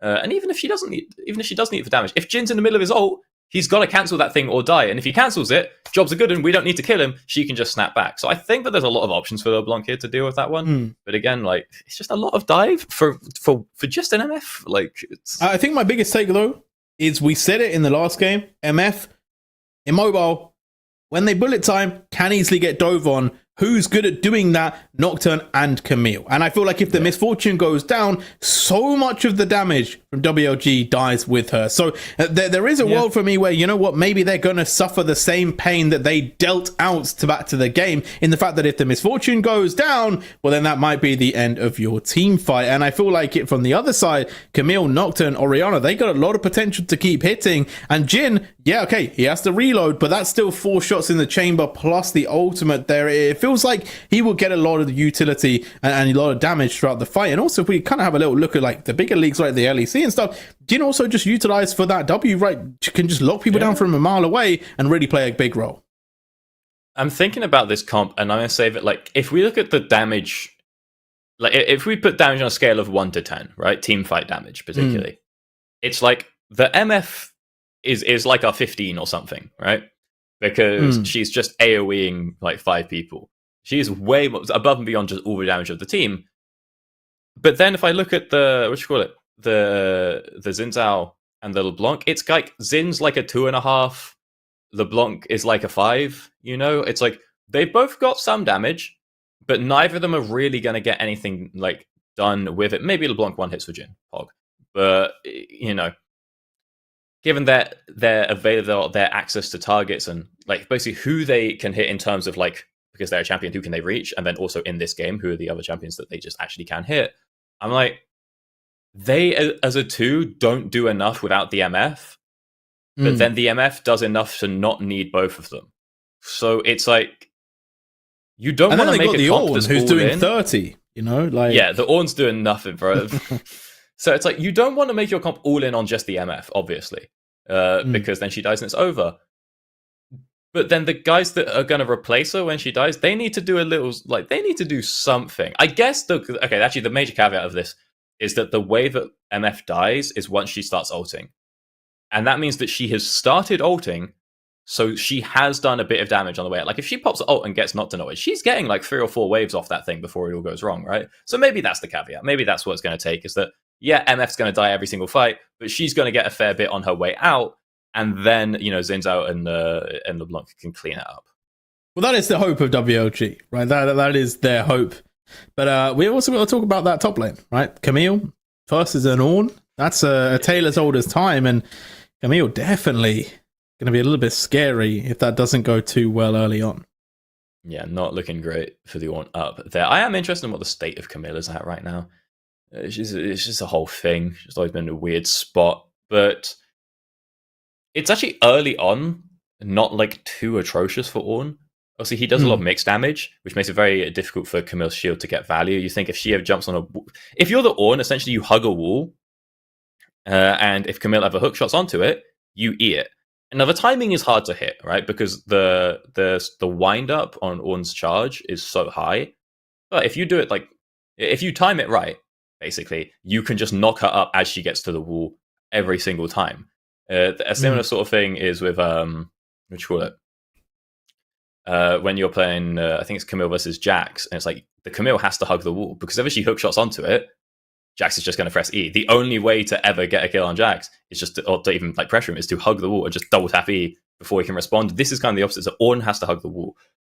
He has a lot of damage. The problem with like Camille right now is she just doesn't really do anything like early. She has no tools to get herself to the snowballing position. So she might need a little bit of extra help coming on through there. The other option, which you might say, I mean, unlikely in comp, is she can go for First Strike. Although it did get nerfed, it's like, that can help. You can start to do things a little bit custom with that. But basically, it's a free scaling lane for Camille. But she's going to need a bit of a nudge. And you send Xin Zhao up there, or Xin Zhao, that's enough to take out a Camille early game. So I'm interested to see how it goes. I wouldn't think it's not quite a complete wash. 010 did play yesterday, we do have to note, and they are 3-1 in games. In matches, it's 1 win, 1 draw, and they were definitely looking pretty good. They were able to beat out Team Unity pretty succinctly, and we'll have to see if WLG can start to look a bit scary against them, because I will say, like, obviously they looked really good in Game 2 against Back to the Game, but that early game definitely going to be quite crucial in my eyes to see how WLG can make this game. But we are going to be going into the game. Onto the riff we do go. 30 seconds in, and no shenanigans this time around. Nothing too crazy coming out quite just yet. And then looking on over the rings, yeah, nothing crazy going on there either. Knowing well, Blue Razor has gone for wait, no, I was going to say gone for Conqueror instead of Lethal Tempo, but Lethal Tempo doesn't exist anymore, so that's why he's done that one. It's been a while. But the only thing I'd note then is that Mentos has gone for, Electrocute, is looking to get those upfront trades. You do very rarely see that LeBlanc would go for, I think they sometimes do go for like Aerial Comet or something, just like a little bit of poke. But no, we want to just all in commit a fair bit of burst onto Kofta, who is going to need to be a little bit worried about that. Otherwise, pretty standard across the board. And yeah, no crazy invades. Both junglers starting on their bot sides. So pathing up towards top. Is that going to be in the name of a gank? Or is that going to be in the name of a reset into full clear into grubs? We'll find out in a couple of minutes. As right now we are seeing pretty slow start. Bot lane is going to help leash the Shin Shell. I'm interested that both junglers are starting bot side. See, we didn't see too much early aggression in the top side from WLG last series, but maybe times are changing. As right now, Notico to get a little bit of poke off onto Erdal. And I will say this bot lane for WLG was really quite a key part of their success in both their games, in both getting themselves leads in the early game.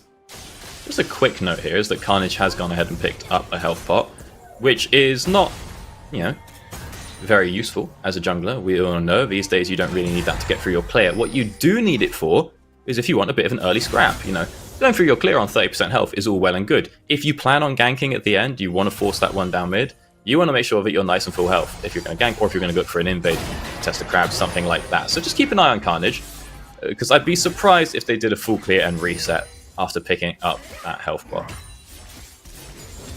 I know, so slightly behind at Blue Azor as Melonic forcing Bobista further and further closer to their tower. Let me know, Bobista had some good trades going on there. It seems that the wave has been a little bit foregone, but that's alright. It's just sort of one of those things, you just sort of presses W and it's like, I'm Camille, I can't. It's not a lot of damage, but I can't really do anything about it, because if you jump in on him, the shield's useless, you're going to take the max health damage proc, it's going to be a whole thing, so yeah, we'll keep an eye up there, see what Carnage is doing here. Again, he's also like, see, he's taking his blue buff after the Grom. He's trying to just extend the duration of that buff, spend as little of it farming as he can so that he can be out on the map. It just makes me think he's scheming up a storm. But Erdo has read this, as they have roamed their way on up to the top side. Yeah, the Rel making their presence known in the mid lane though already, so it has shown. It will not be a surprise to WLG, and because of that I think Carnage is just going to send themselves towards that bot side, going to go for that Scuttle Crab on the bot, and potentially, just potentially, there might be a dive. Not too sure about that one, because, okay, so I think I'm being although nothing has, it looks like nothing has happened, but that's because a lot has happened, and the aim of the things happening was to make sure nothing happened. So what happens, we stack up that wave early on for Zero Tenacity down the bot lane. They both take a reset. Harpoon's like, cool, cheat reset, I'll get a cull. That's all well and good. And then Erdot knows that they can roam because Jin's so long range. It's early game. He's not going to step up into a Leona's combo. So Erdot can go for a roam, nullify any chance for play happening on top side. Whilst they're doing that, the wave is building and bouncing back. And so they can just, from top, look like they're doing nothing, but actually provide a huge amount of pressure, so they go through mid as well. Then they just take their reset. Because they've been off the map for so long, it's now too scary to dive, because we don't know exactly when they reset. And it's going to take time to get Carnage down there and whatnot.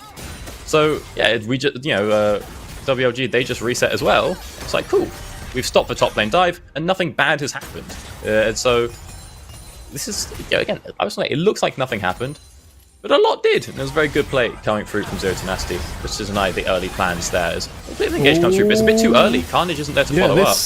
This will not be denying early plans, as here comes Carnage, going to be going forward. Harpoon in big trouble here. Ignite on the top. Zero Tenacity going to lose out. First blood secured by WLG. Yeah, I mean, the fights are a little... it's a bit too early from WLG, but Zero Tenacity don't see it. They don't see a chance of a bait, and they want to get that exit damage, so they turn around, they push towards WLG as Highway starts backing out. That means we're too far up. Bada bing, bada boom, Carnage can come around, and Highway will just flash back in to guarantee a stun. It's Tenacity, no clue that Carnage was in the area.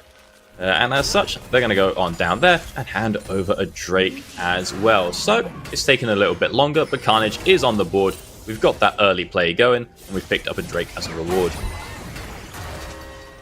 As a Babista and Melonic started to scrap. We're going to go back to the replay there. First one obviously picked up pretty easily, and no kill going to be had just yet.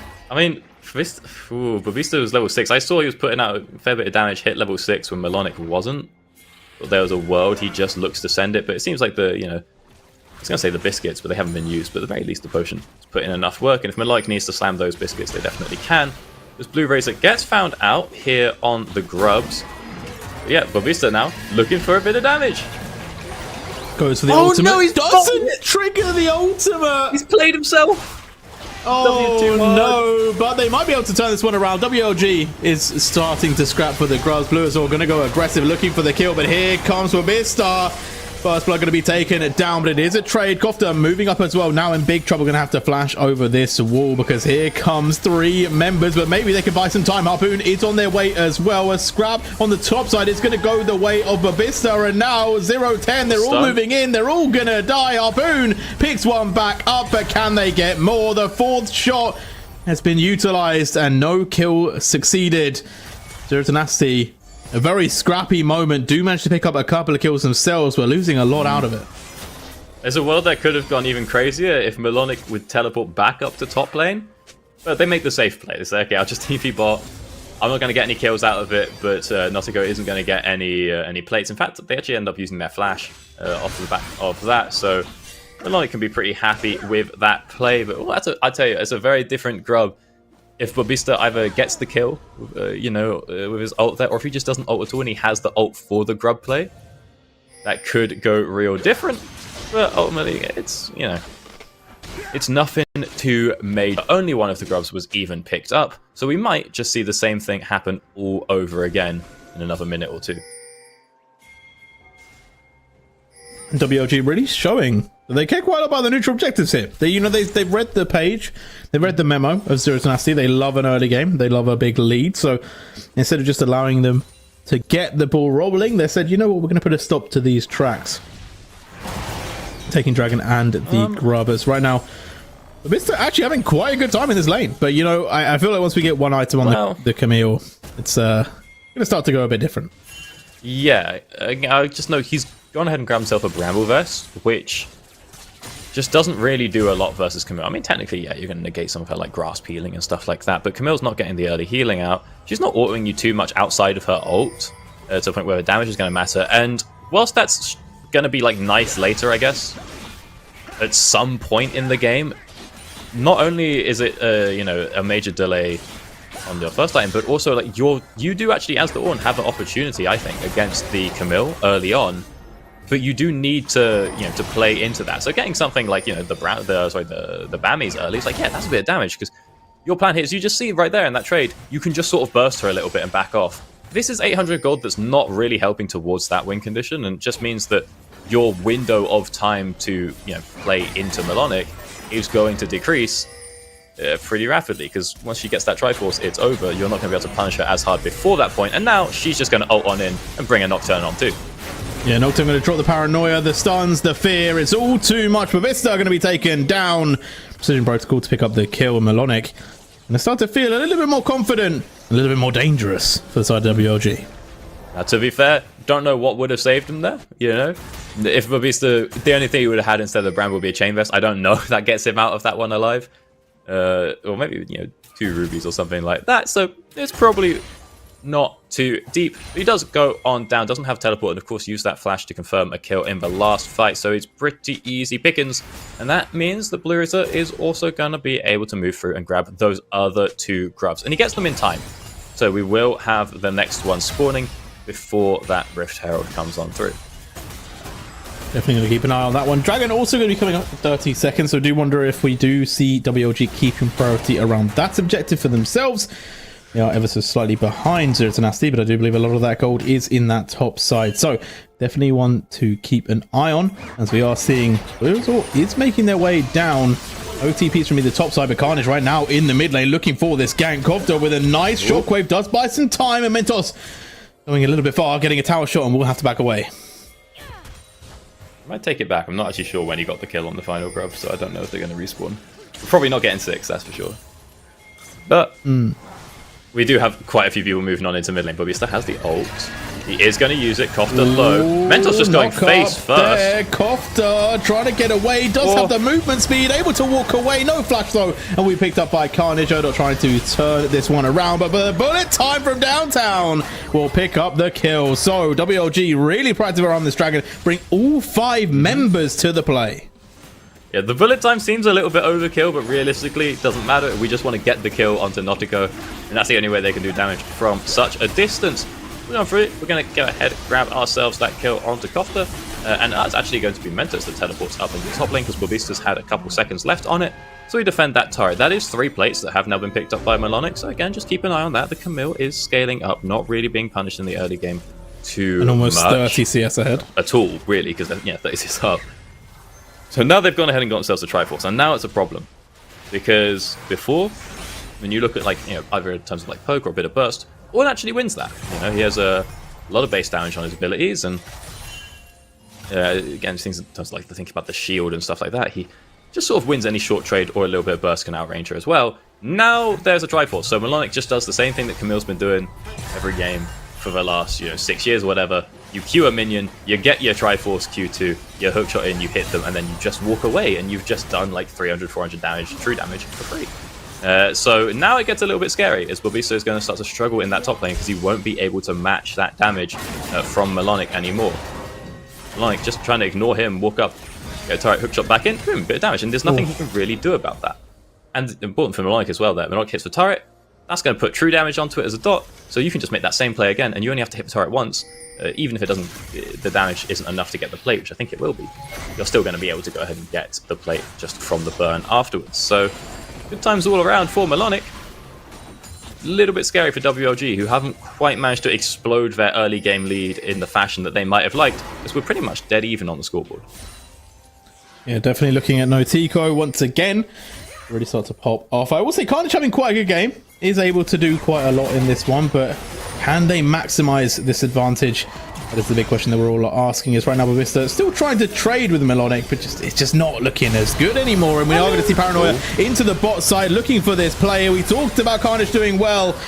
Well, he's going to start giving some kills over. Nice pick up there, Harpoon with the curtain call. It opens up. The stage is set. And will it be a dramatic finish? Highway trying to walk away. The final shot will land. And Kofta picks up the kill. Aye, days. I mean, that's a good bit of patience coming there from Harpoon, because he can tell that Highway is slightly overjuking it. I mean, not that he has any other option, of course. But it all the time that Highway's sort of like, starting left and right, trying to dodge that 4th shot that never comes. That's just time that Erdo is closing up the gap. And eventually, we're going to stun them and just get that kill. Well, nicely done by Zero Tenacity over on the bot side there. It was a good, but disengage ult from Nautico, trying to zone away. But as you said, Jhin can do it from 500 miles away, so it's not really too important if we're going to zone off all the CC. And that slow's going to come in from so far anyway. Now we see Bobista making his way in towards the mid lane alongside Highway. Can we hit some CC? Yes, we can. Oh, we can't. Kofta flashes on out. Nice flash there coming out from Kofta. That's really big, because Bobista's used his ult. He's got nothing for it. He's abandoned top lane. That's a turret going on over to Harpoon, and it's also a Ornn ult that isn't going to be available to defend this here Rift Herald. So that one's also just going to go. It's looking like Melonic's not about to have a lot of fun. At risk of getting slightly dove, but you can see they're playing it super far back, super safe. They're like, fine, I don't care if we lose this turret. We just got one topside, and we're getting the Herald. I just have to not die, and we're chilling. And they are going to get some support from Erdo as well, so they might even say, you know what, we can make a play here. Sort of like going to be utilized. We are going to see the Magnus Storm as well. It does feel like Erdo just needs to get out of there. Nice shockwave will buy a bit more space and a bit more time, but it does not make a difference. A kill has been had, and we are going to see a play in the mid lane as well. Paranoia utilized to move Mentos out of the lane, and I think they might just go straight for this one of the Rift Herald. They're looking to take the mid tier 1. That's tier 2, I think, if they can get the turret before the Herald charges on through. Meanwhile, Kofta taking a lot of damage. Gets himself under the turret. Goes on down 2.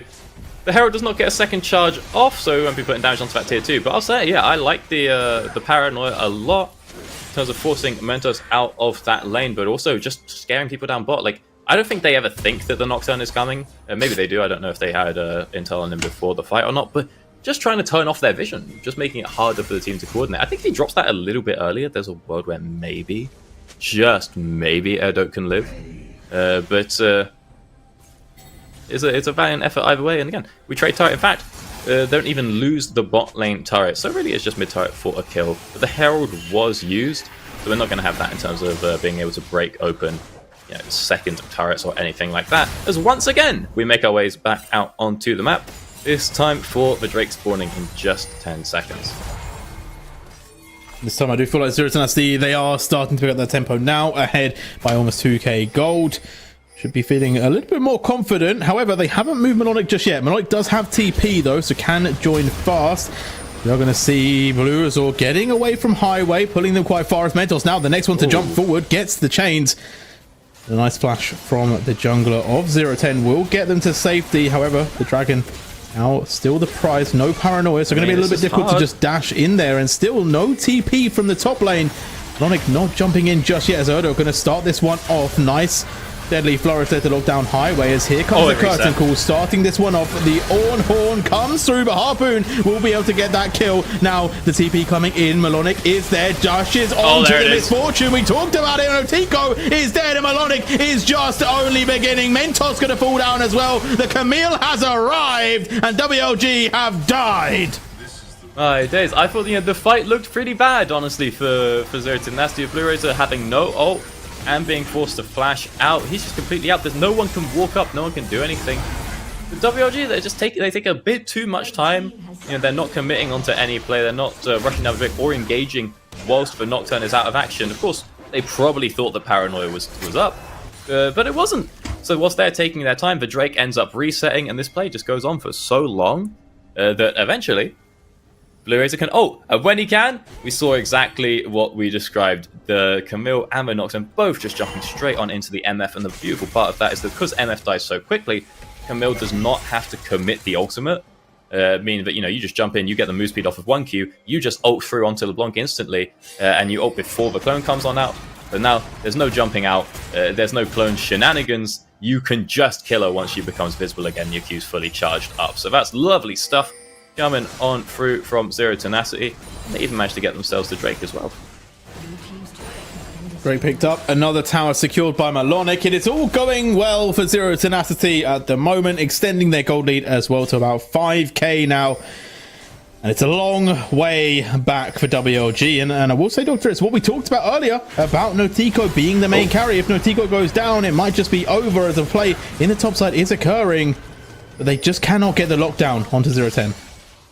Yeah, but no, they're happy with this one. I mean, again, I think it's another flash. I don't flash, I'm not sure. But it is, at the very least, Zero Tenacity using a defensive Paranoia. That's great.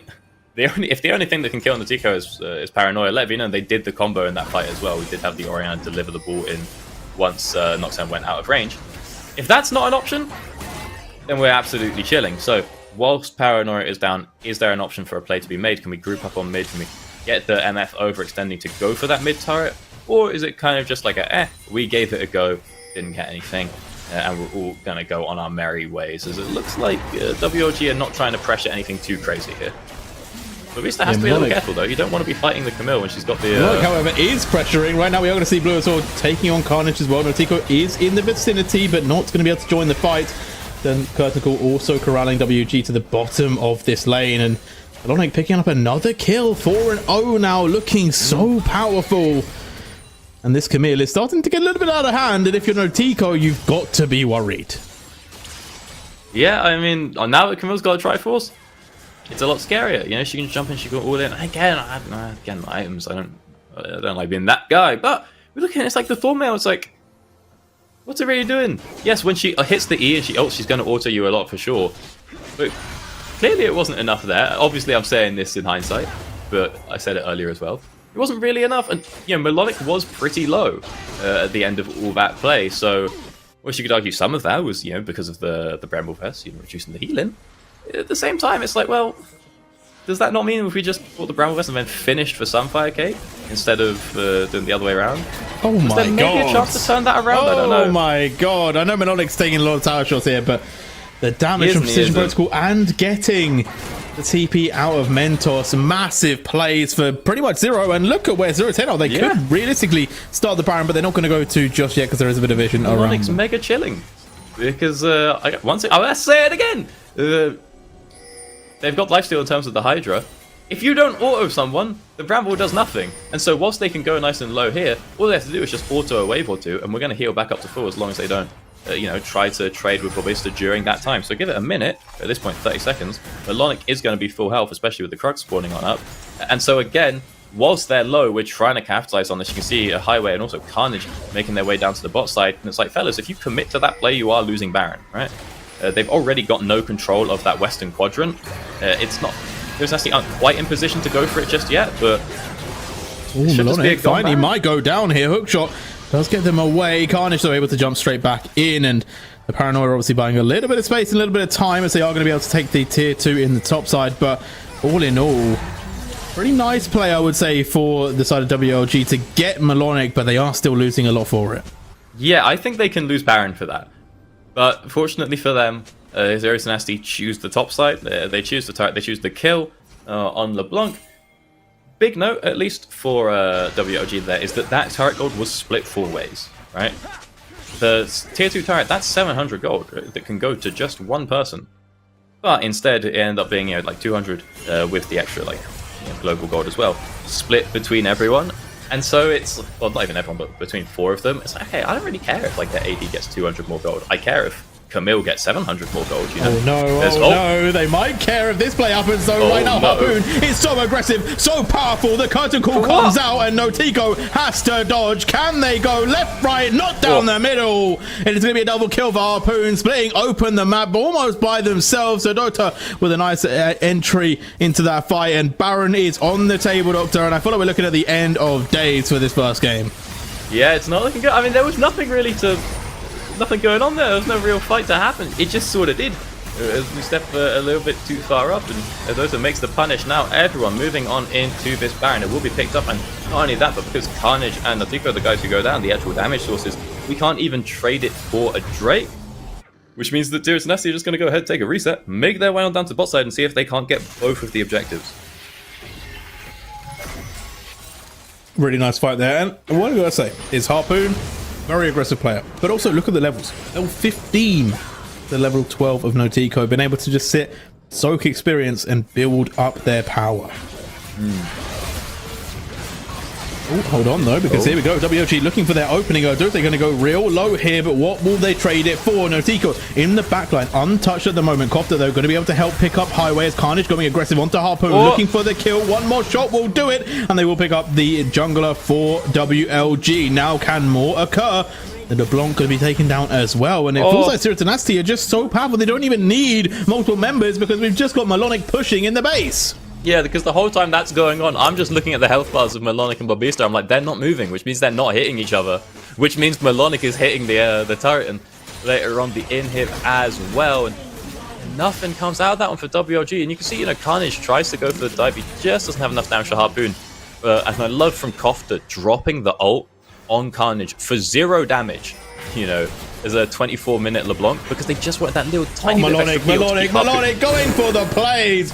Gets a kill right in front of the support as well. Highway cannot do anything to stop the assassin. And Melonic just keeping up the pressure. Baron buffing up the bot wave, taking the top inhib and looking for the bottom 1-2. I thought we were going to get stunned, get knocked up by the ore, and Camille's just going to walk out, call it a day. Oh god, no. Okay, it goes. Okay, we got a bit of damage. We got a little bit of damage coming out from the Zero Tenacity side at this point. And so they're going to start getting a lot of kills very quickly.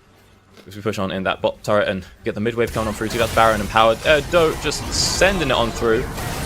Magnastorm over the top. Here comes the Paranoia. Melonic over in as well. It is just so destructive. 0-10. They built their lead. They pushed the advantage. 25 minutes on the clock, and they're looking to end the game real quick, Doctor. It's just so much power coming on out here as Malonic jumps on in Malonic going in, gets knocked up. The tower is doing quite a bit of damage back. Bullet time over the top will not catch out as the curtain call also utilized. Shots being fired, gets a kill, and Mentos also going to go down. The shot trailing will pick up that one, and Harpoon is rampant in the base. We talked about Malonic being dangerous, but this Jhin is something else. The Nexus will fall. 25 minutes 30. A very quick game for Zero Tenacity. WLGaming realizing the difference between Back to the Game and Zero Tenacity is still quite strong. Yeah, I mean, it was a bit of a rough one for WLG. They didn't get the explosive start that they would have liked. And again, I just really do want to keep highlighting that it's basically off the back of that Erdos roam where it looked like nothing happened. That shut down a lot of potential early plays and plays that we know that Carnage wanted off the back of that health pop buy. So really good read coming out from Erdot there. But even then, we saw a little bit coming through. We get the early objectives going to WLG, even though they were up to, they were up 2 kills, but even in gold, but they had 2 Drakes, so it's fine. It all started to fall apart at that one Drake fight. The fight with they were just a bit too indecisive. And I was saying last game, decisiveness was what if what I'm saying about Carnage is true, that he was just going boom, boom, boom in that game, and everyone was following it, that did not happen at that Drake fight. And because we're trying to decide, are we committing or are we finishing the Drake, and we're posturing, and then the Drake resets, all this is just buying time for the Nocturne to get back in the fight. And once that happens, the game just completely blew up from that point. It was the perfect fight with the dive straight onto MF and taking out the LeBlanc as well. And it all went horribly downhill from there. So we go a bit more decisive, and I gotta say it, I didn't really see that the Xin Zhao was getting too much done. He brings a little bit damage. He can stall out a couple of frontliners. Maybe if it wasn't a LeBlanc as well, it would be fine.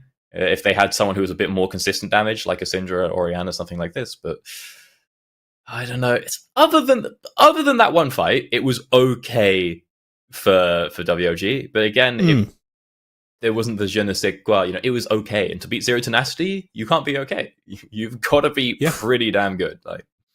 I hear you. Bring back the Azir. Bring back the Jarvan. We'll see what happens in the next game. WLG do have another opportunity to take a game off of Zero Tenacity, or will Zero Tenacity clean it out 2-0? We'll find out soon. Go get a snack. Be right back. We'll see you after the break.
And we are back into draft of game number 4.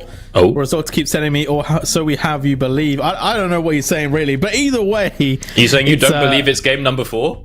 I do believe it's game number 4. I do also believe it's the last game of the day. So here we go. So Tenacity taking on WLG, and I believe... No, we do have a side swap. For a second there, I was thinking like Zero Tenacity were on blue side last time, but actually they weren't. WLG were on blue side. So we do have the side swap. We'll see if that does play a big difference into WLG. And right now, Ban's pretty similar, but Oriana could be taking it off the board. Yeah, again, no one wants to deal with that one at the end of the day. It's just kind of boring to play against. As a spectator, it's pretty fun. But to play against it, we don't want to deal with that one. So... what is the rest of the plan? Now, we didn't see any of those engaged ADs banned last time, or engaged junglers banned last time round. And so, with Vi taking off, is it going to be similar? Because now I'm sitting here, I'm like, MF's still open. Is the Varus a more important ban? I don't know, but the MF is open, but Yavin is open, and it's like, why did we banned the Vi because we're planning on picking something like the MF, right?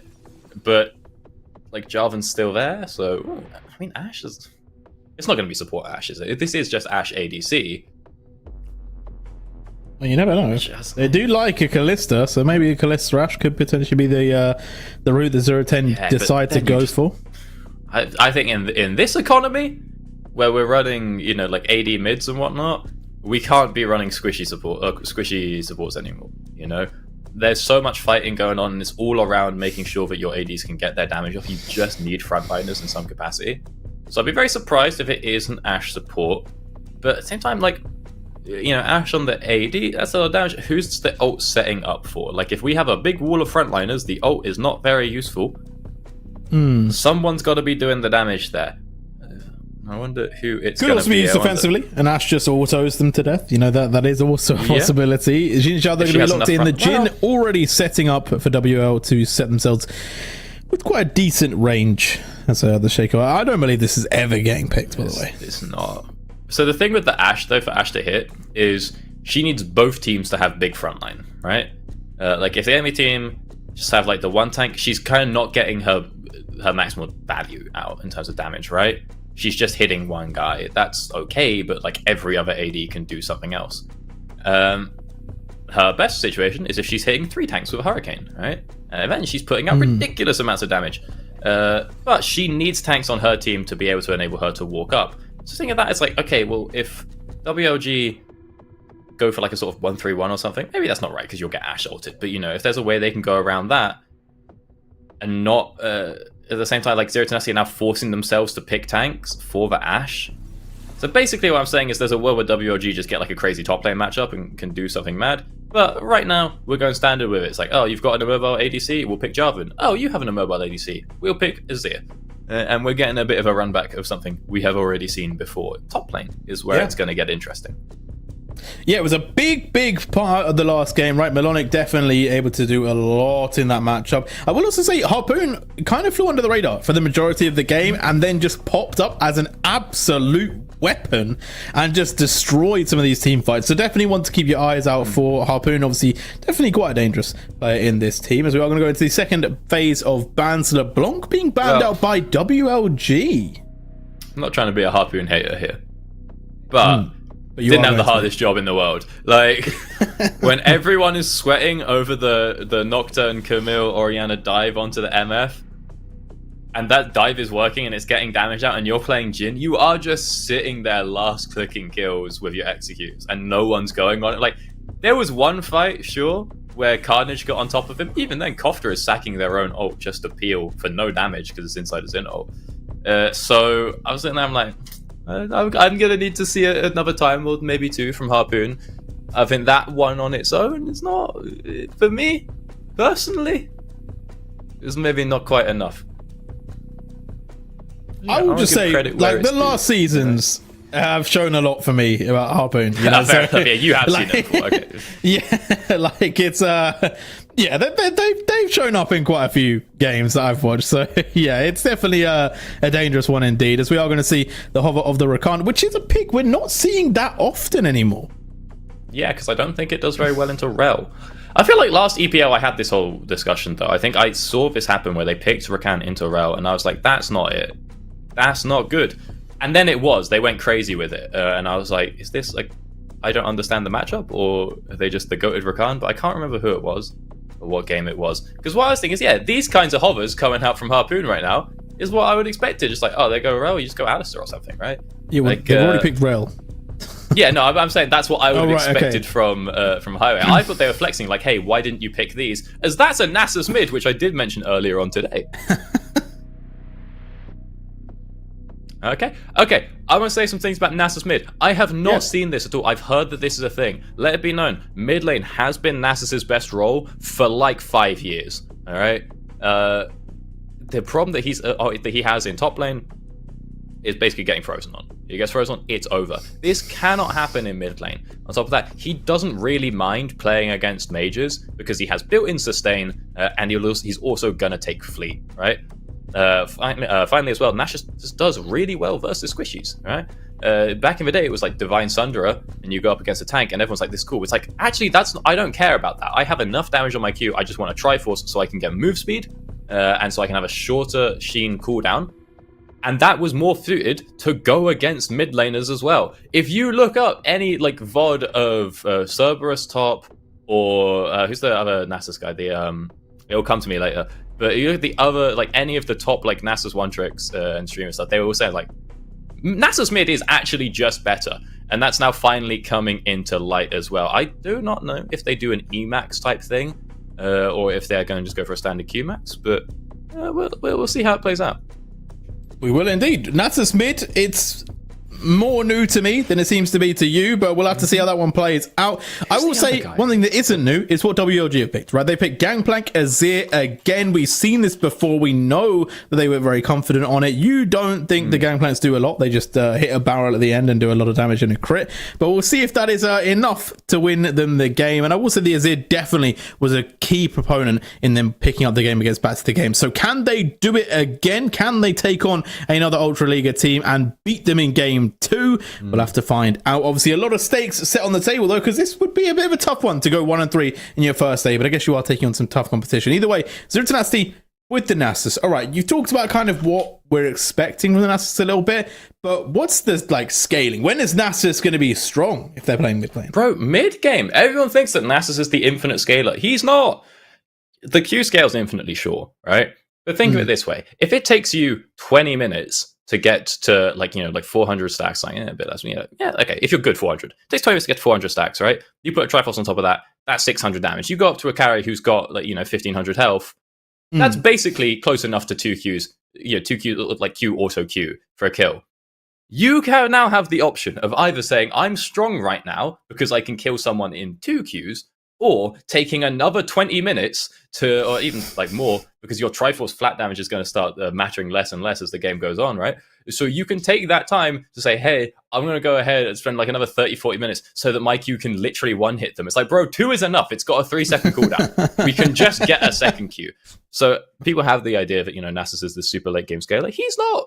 He spikes insanely hard on 1 item, on 2 items. And again, you'll see it, especially when he plays versus mages or something. Especially when he's versus Azir, one of the only mid lane champions where the Wither actually does something other than just be a massive slow.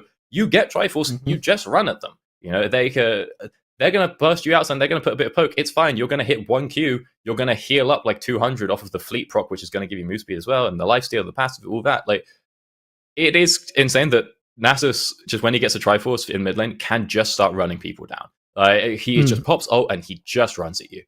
He also has the option to do that at level 6 in mid lane. If you do that in top lane versus like a Aatrox, a Camilla, Jax, something, you just pop an ult or run at someone, they are going to live long enough for your ult to run out, and then they're going to kill you. If you're playing Nasus mid, they're not. You're going to pop your ult, they're going to do a little bit of damage, you're going to heal that, you're going to do half their health, 3/4 of their health, and if you don't kill them, you're going to back off, you're going to be full health, they're not, right? So because it's a shorter lane, you can't get run down, and because of the types of champions that you're playing against, you can't get frozen, you can't get ran down, and you're versus squishier champions who you can sustain through their like relatively small amounts of damage. Nasus mid has it's just been like better. That's the I fact checked. It's Carnarius. That was the one. It was Kerberos top. Oh, no, not Kerberos top. Infernal top, whatever his name was, and the Carnarius, the two Nasus OTPs from many years ago that have been saying this for many years. So I'm excited to see it. Final note again is I do want to know if they go for like an Emax or something, because what we used to see in Korea, you can ask Chronicler about this one, was from Dan Dan over on, at the time, it was Nongshim Red, I want to say. Don't know what he plays for now. He used to just play Emax Nasa's top as well versus bullies. Kind of similar to like if you remember Quassus from back in like season 4, season 5, when Quass on Teamcast was doing it, where it's like, all right, I'm just going to get like a Doran's Ring. Back in the day, you could get 2. Get Doran's Ring. If I'm really feeling myself, I'll get a Dark Seal. You take Comet or Airy, and you take Scorch, and you max E, because Nasa's E is one of the highest base damage abilities in the game per point, because it's something that you get like 50 damage or 65 or something for the initial burst, which comes out instantly, and then also you get an extra 65 on the dot overall as well. So Nasa's versus Squishies, you do have the option of you just max E and you say, hey, I'm going to get less stacks, but if I don't do this, I'm not going to get stacks anyway, and then the stacks just come later. Only downside is, of course, you don't get you don't get to max Wither until level 18, but that'd be fine. So he might do that. Mainly, like, as I've been saying, Nasus versus Mages, I don't think he needs to do that. You would only do that in top lane versus something like a Teemo or like a Kennen. You do it as a Kayle for fun. Yeah, because there was a stage where, like, I think there was like a build where you go 3 points into Nasus E, right? The Spirit Fire, and then you build what was the component of the magic item? It's like the book one that gives you the mana back. Lost Chapter. No, so that was a full build. You'd get the Everfrost, yeah. That was the Dan Dan special. And then you'd like obviously get max out the Q, and then you'd just be doing loads of damage, right? So Dan Dan didn't max the Q. That was the difference on that build. Was that you did 3 points in E is what you can do to get you through like a Darius lane or a Jax or something, like an early bully, where you say, okay, I'm just going to take E for the upfront burst and for poke, and I'm going to try like after in the same way if you've ever played like card games, right? If you're playing control and they're playing aggro and you do nothing, you lose. You have to try and match the aggro somehow just to negate the effects. In the same way, I have to match this aggression, this bully somehow. So I'm going to take, like E versus like Darius matchups, actually really good. But those guys would do 3 points in E into maxing Q and starting to build tank. The Dan specific one with the AP. Oh, here we go. We're in game in. already. There's already been 3 kills on the board. I'm guessing maybe from some sort of early invade or some sort of crazy play topside. Either way, we're not really he's sure. got Ring. And he's got Airy. So he's doing Emax. Yeah. All right. And he's shoving Mentos. So, the question is, how hard is he maxing E? Is he doing 3 points or 5? Because if you do 5, you can do no points in Q. That build, he's dead. All right. That build is a lot weaker, I think, since Everfrost got removed, because the point of the Everfrost was to root people on top of your E. You get the mana from you get the mana, you get a lot of CDR. Melonic, you're gonna have to flash, bro. You gotta flash. Why are you still holding? Why are you not flashed yet, bro? Oh, he doesn't need to flash. Oh, he doesn't need to flash. He doesn't need to flash at all. It's free. Yeah, you used to take it so you could hold people on your route, and you needed the mana, and also all the CDR the build gave, because you get like CDR boots and all that jazz. Given that he has gone for first item Ruby Crystal, he could be going for a really high CDR full Emax build. He also maybe just couldn't afford a full sheet. Oh, Blue is all going for the play onto Carnage. Oh God. What a bit of damage. No flash for Carnage either, and that will be a kill. So a lot is happening in this game, by the way. And we're not just done yet. Harpoon looking for the kill onto Notico. Not going to find it. And no flash volley, as you're asking for, but a lot of plays happening, and Kofta might be dying again. Mentos taking it super low. Bro, you're going to walk up onto the thing. You're going to get queued, bro. What are you walking onto the soldier for? Oh, my God. So safe to say this isn't a calm game. This has been quite an explosive one already. And Blue is all looking to keep that tempo high as well. Bovista low on mana. Melonic going to be going aggressive here, looking for that stun. The knockup is there. The damage is also going to follow, and Bovista going to go down. God, he nearly managed to take out Melonic. One more auto would have done it. But he ends up going down. No TP. Can't get Bovista up into the top lane either. Let's say Kofta. It's not looking good, Rev. It's not looking good at all. Over here in the mid lane, but so one of the very few champions that can outrange a Nasus E. That's the other thing to know about Nasus E. Really long range, but also because it explodes out from the middle, like the range is even further than it's meant to be, right? Because you can put the center point at a pretty high range, and then you press the like furthest part is going to extend past that. So you got yourself a lot going. You guys have a lot of wave control, a lot of poke. It's a whole thing. Right now, he's got himself no health, and because he's gone for this build, he has no sustain. He doesn't have a fleet or anything like that. So he's got to be a little bit careful. Could just get shuffled at this point, but Mentos is going to back off. Does have Furious Sands though, so would be able to gain. Yeah, but he's got a channel time. I guess you're right, but like it's not. In some matchups, yeah, it's a massive bait tool when there's literally no burst. But I think if he's doing that reactively to like Azir sending an EQ, by the time it finishes, he's either died or Mentos is on top of him and he's ulted him for a bit of extra burst and pushed him away. A familiar trade. We're going to see WLG going to go for that dragon. We're going to see Tenacity once again going for those grubs, but this time a lot earlier. So we will definitely get the second spawning of the grubs. Okay. And right now, 0-10 quite happy with how this game has gone. This time, they're the ones with the lead. They're up 500 gold. And it doesn't look like they're going to be slowing down anytime soon, because Blue Azure is pretty far ahead already. Oh, GP ulted top foot. Maybe ulted bot for this play.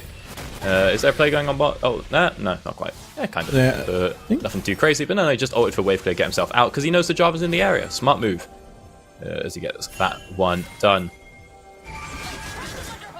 So, we see that the Phage is picked up. So, Kofta, yeah, not going for a full E max. Again, just worth noting that his Wither is going to be delayed.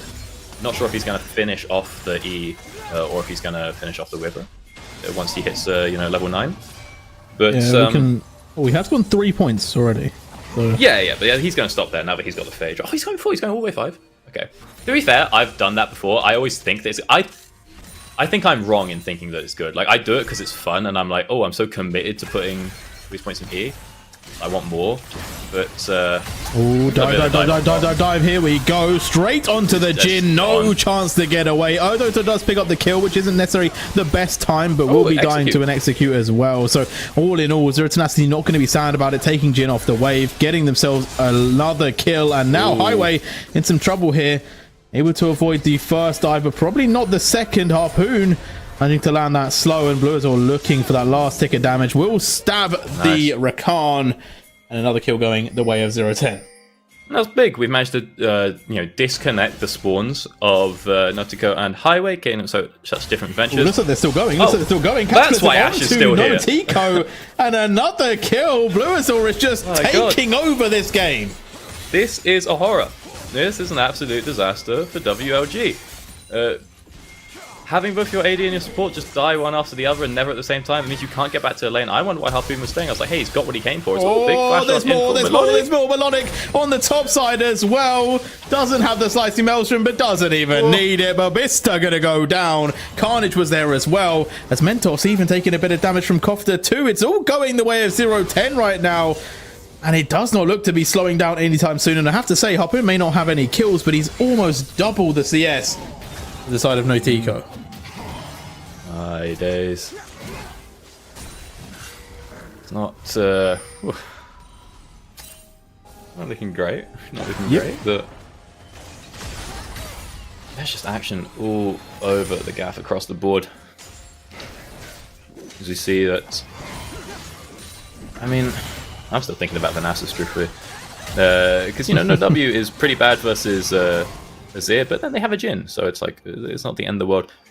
Another important thing to note, although, again, there's another reason to not do the full Emax here, it's not too relevant, is people do not rate just how much armor pen is on Azir's E. At max rank, I think it's 40 or 45% just armor shred for the whole team, Ooh, Adote gonna bait out the ultimate there, but just getting caught. Like, the charm picks them up, and now with the cannon barrage as well, it might be Kofta going down too. Furious Sounds is available, will be utilized, and the knock up there from the Jarvan. It could be all turned around. Blue Azure makes the play. Kofta picks up the kill.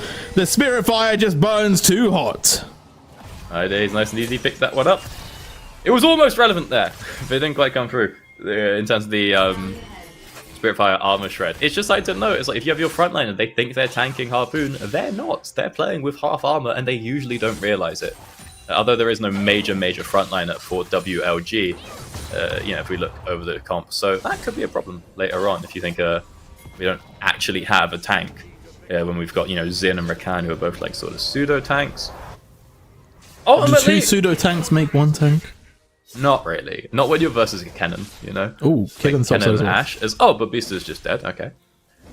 That's all my concern for WLG is every fight is over in a second, right? For better or for worse, that fight's not lasting very long. And I think that Jin and Xin, kind of Azir, want it to last a little bit longer. I think them not having a tank is sort of going to come back to hurt them. Yes, they have insanely good, like, just engage and lock down and try to one-hit someone quick. But then you've still got, like, 3 more shots to come out from Jin. You've still got Xin Zhao in his ult ready to do a second rotation, right? You've got Gangplank still got, like, 2 or 3 more barrels ready. None of which you'll be able to use because you'll be in the middle of a Cannon ult, an Ashe ult, a Rel ult, Nasa's running on you, right? So WLG do need to get a crazy snowball going, and this has not happened. And so I'm a little bit worried for them. Yeah, 4k down, plus the grubs, and maybe even a dragon if they don't go for it soon. Right now they are getting pushed in, and they're trying to make a play around Kofta, but Odote is there as well, so it is a 2 versus 2, and Mentos does have the range advantage, but Kofta's been able to do pretty well himself around this lane, so it is begging the question of how do we see WLG start to pick up the pace, because at the moment Carnage just feels like he's very far behind Blue Azul. Yeah, but it's stranger enough as it is when Xin Zhao's meant to be sort of like early game and a carry and all that. In comp, he is not. He is just a stun bot, so it doesn't matter too much that he is personally behind. Mentos sort of walks forward and doesn't really get hit by that one. Highway might look for further engage, but he's not committing an ult. Just trying to get a little bit of knock-up. So for the WLG side, I mean, it doesn't matter that Carnage is that behind, but we do need to get that shut down. We need to get it onto someone, and we need to make picks. A full-on 5v5 where they engage and get a kill, I think everyone just dies instantly afterwards. So move around as a unit and try and make picks. And you do have the option to do that because your Emax Nasus, at least at this stage of the game, it's going to fall off as time goes on, but also your Gangplank have really good wave clear. So you can just have those two sort of sit in a lane. Gangplank can, the wave will never get the touch, turret will never get touched. Nasus, it will get touched, but he'll get a bit of damage out, as we're sort of seeing here. And then the other 3 just have to go look for someone, right? That's what we got to do. We got to get a couple kills, see if we can't find like Blue Razor or something. But it's just not looking. Oh, here we go. This might be the play. Blues are going to have to flag and drag away. Odote jumping out as well. Kofta going to flash 2. And WLG do have Zero Tenacity on the run here. Fury of the Sands is going to be utilized. Cataclysm over the top. Highway is going to have to dash out. As Mentos looking for more damage, looking to charge them down, but cannot get into range. And finally, a play that looked good for WLG, but leads to nothing. And if we look at the bot side of the map, a tier 2 is being pushed. Days. I mean, ooh. Oh, flag and drag over the top. Mentos in a bit of trouble here. The tick of the ignite is going to be enough. And Odote picking up another kill, and it's just not looking good at all for WLG. Tier 2 in the bot lane taken as well. No damage coming out in the mid because I'm pretty sure Nautico 4-shot a minion. If he didn't, no damage went through because everyone was so high health. But I mean, yeah, they get the engage. I thought that maybe because Kofta didn't stick in the fight, Mentos was going to be able to run him down. Again, the thing with the Nasus, you need to heal. You need to use that passive. He started running away. His ult was timing out. I was like, okay, maybe Mentos can chase him, but he just didn't.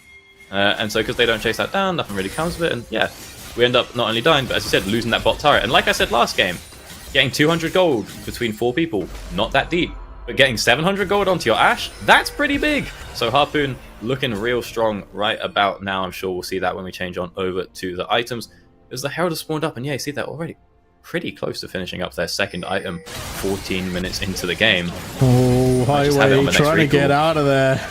We'll just about be able to dash out, but even the chicken stolen, everything going the way of 0-10. And I have to say as well, WLG haven't pushed the button to try and go for this dragon either, so they're not even stacking Drakes to give them another potential win condition here. They're just falling further and further behind. The neutrals are going to 0-10, and I just don't see a way that they come back into the game.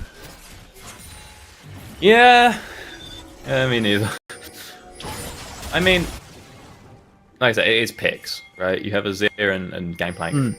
Do side wave, and then you just try and get a pick, try to get shut down. But it's just like I said, like they can get 1 kill really quickly in a fight, but most of their teammates want it to not be that quick. You know, the Azir, the Jhin, the Gangplank, they want to do their burst like 2 or 3 times. Well, Azir's just sustain damage, but you know, everyone else wants to sort of do something a couple times, so they're going to go in, they're going to all-in-one guy, they'll be like, okay, great, who's next? Oh, we don't have a tank, we're all dead.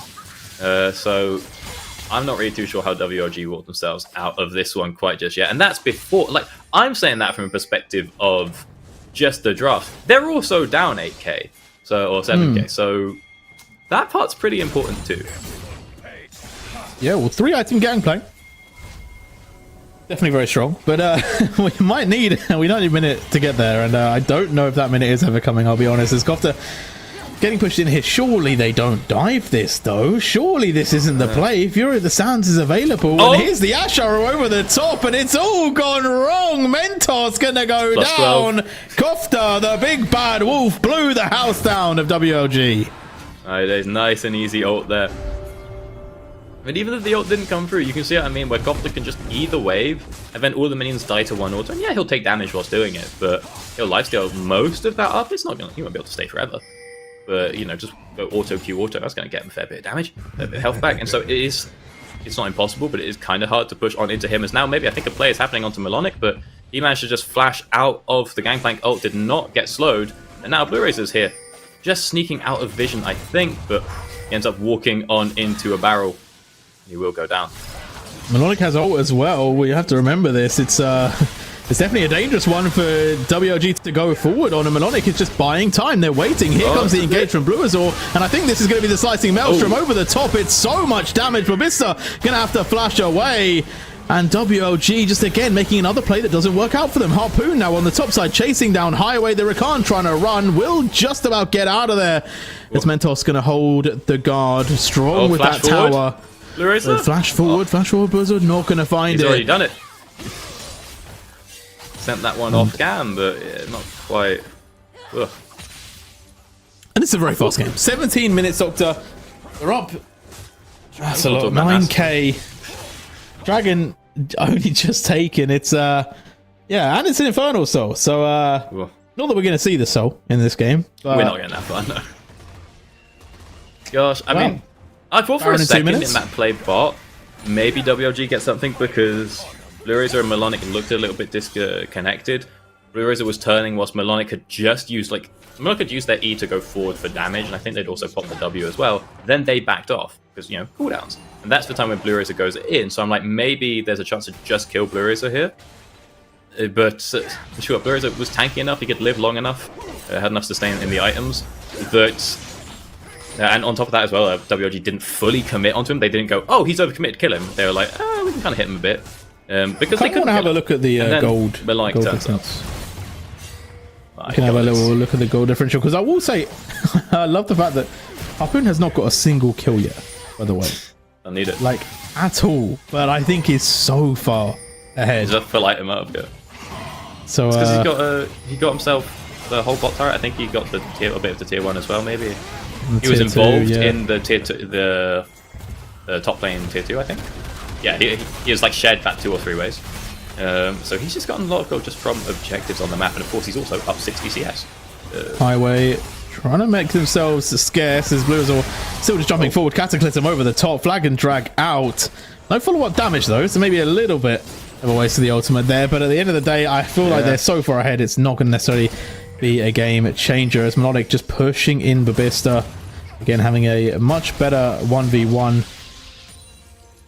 And all in all, Babista actually starting to come back into some of the parlays. Could be quite dangerous here. Babista threatening, but Melonic just able to get out of range, and Harpoon just putting pressure down mid. All in all, Z10 are just everywhere on the map, putting pressure onto WLG.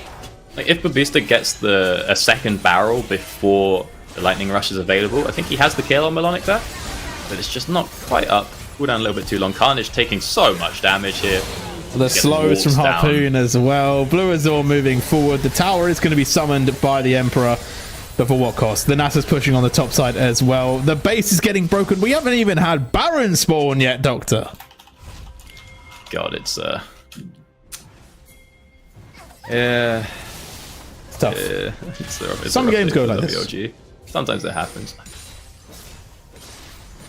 Like, to put it into perspective for people at home, this was the previous champion of the EPL, right? So let's not make it out to be like, oh, WLG are just not having a good time. It's like, this is a very good team. You know, Zero Tenacity, they know what they're doing. They're strong, and here we go. Magnus Storm over the top. Arrow going to go straight between And right now, here we go. Melonic with the slicing maelstrom to clean it up. That's one kill. Not going to get the second. Highway will just about survive. So we are going to see even more play. Jin opens up the curtain, but Costa doing quite a lot of damage. Not going to be able to take down Carnage, though. And actually, maybe, just maybe, WLG finally find a team fight their way. Okay, they get a little something. They get a little bit of money, but really, it's not. They can't get any more. You know, we're not going out. We're not even stopping the bleeding. This is like when they report 0% inflation, and you're like, oh, right, or like.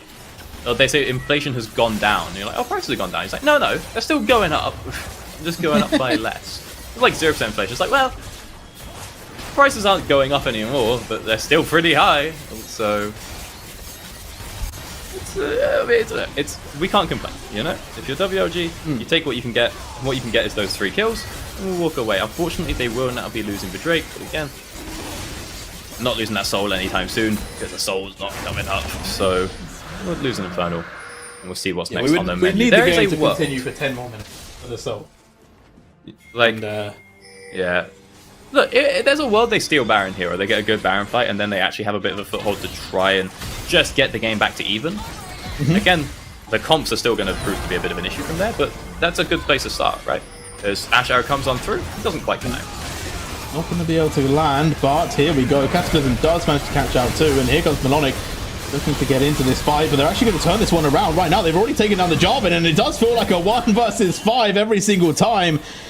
A little bit of impatience there from Zero Tenacity does cost them. Again, 2 more kills handed over to WLG, and they are starting to build a lead. Obviously, still very far behind, though, and Kofta looking to open up this inhib. Might change the game, although this could be another kill going over to WLG here. Kofta, you've gone too far. They're getting knocked up. They will take the inhib for their life, though. Managed to pick that one up, but I don't think we're too worried about Kofta going down in the process. It is, again, a fair bit of kill gold going on over. And Azir, not too worried about losing an inhibitor. That one's still going to be able to be held by WLG, and they already didn't have any access to their jungle. So, you know, the inhib... What's the difference? Yeah, being pushed into their base, they were already pushed into their base. They're not too worried about that. So this is just, again, more gold coming on over. You can see it's now only like 5.5k in favor of Zero Tenacity when it was 8k a few minutes ago. So we can be happy with this. But again, we got to get it down to 0k, and only then can we start really cooking something up. And Zero Tenacity, they can't have that many throws in them. Surely you don't do it 5 times, 6 times in a row. I mean, even if they are hobo throwing, just statistically speaking, losing the coin flip 6 times in a row, they only need to win it once. It's not that, you know, each fight they lose gets them further away from winning. They win 1 fight, they win the game. So it's still an uphill battle for WLG, but this is the best start they could hope for. It's all moving forward here. Gonna go aggressive again. Sending quite far. Not going to lead to too much more, as right now the WLG sitting, waiting for that Baron to get started. It is finally going to be started by Zero Tenacity.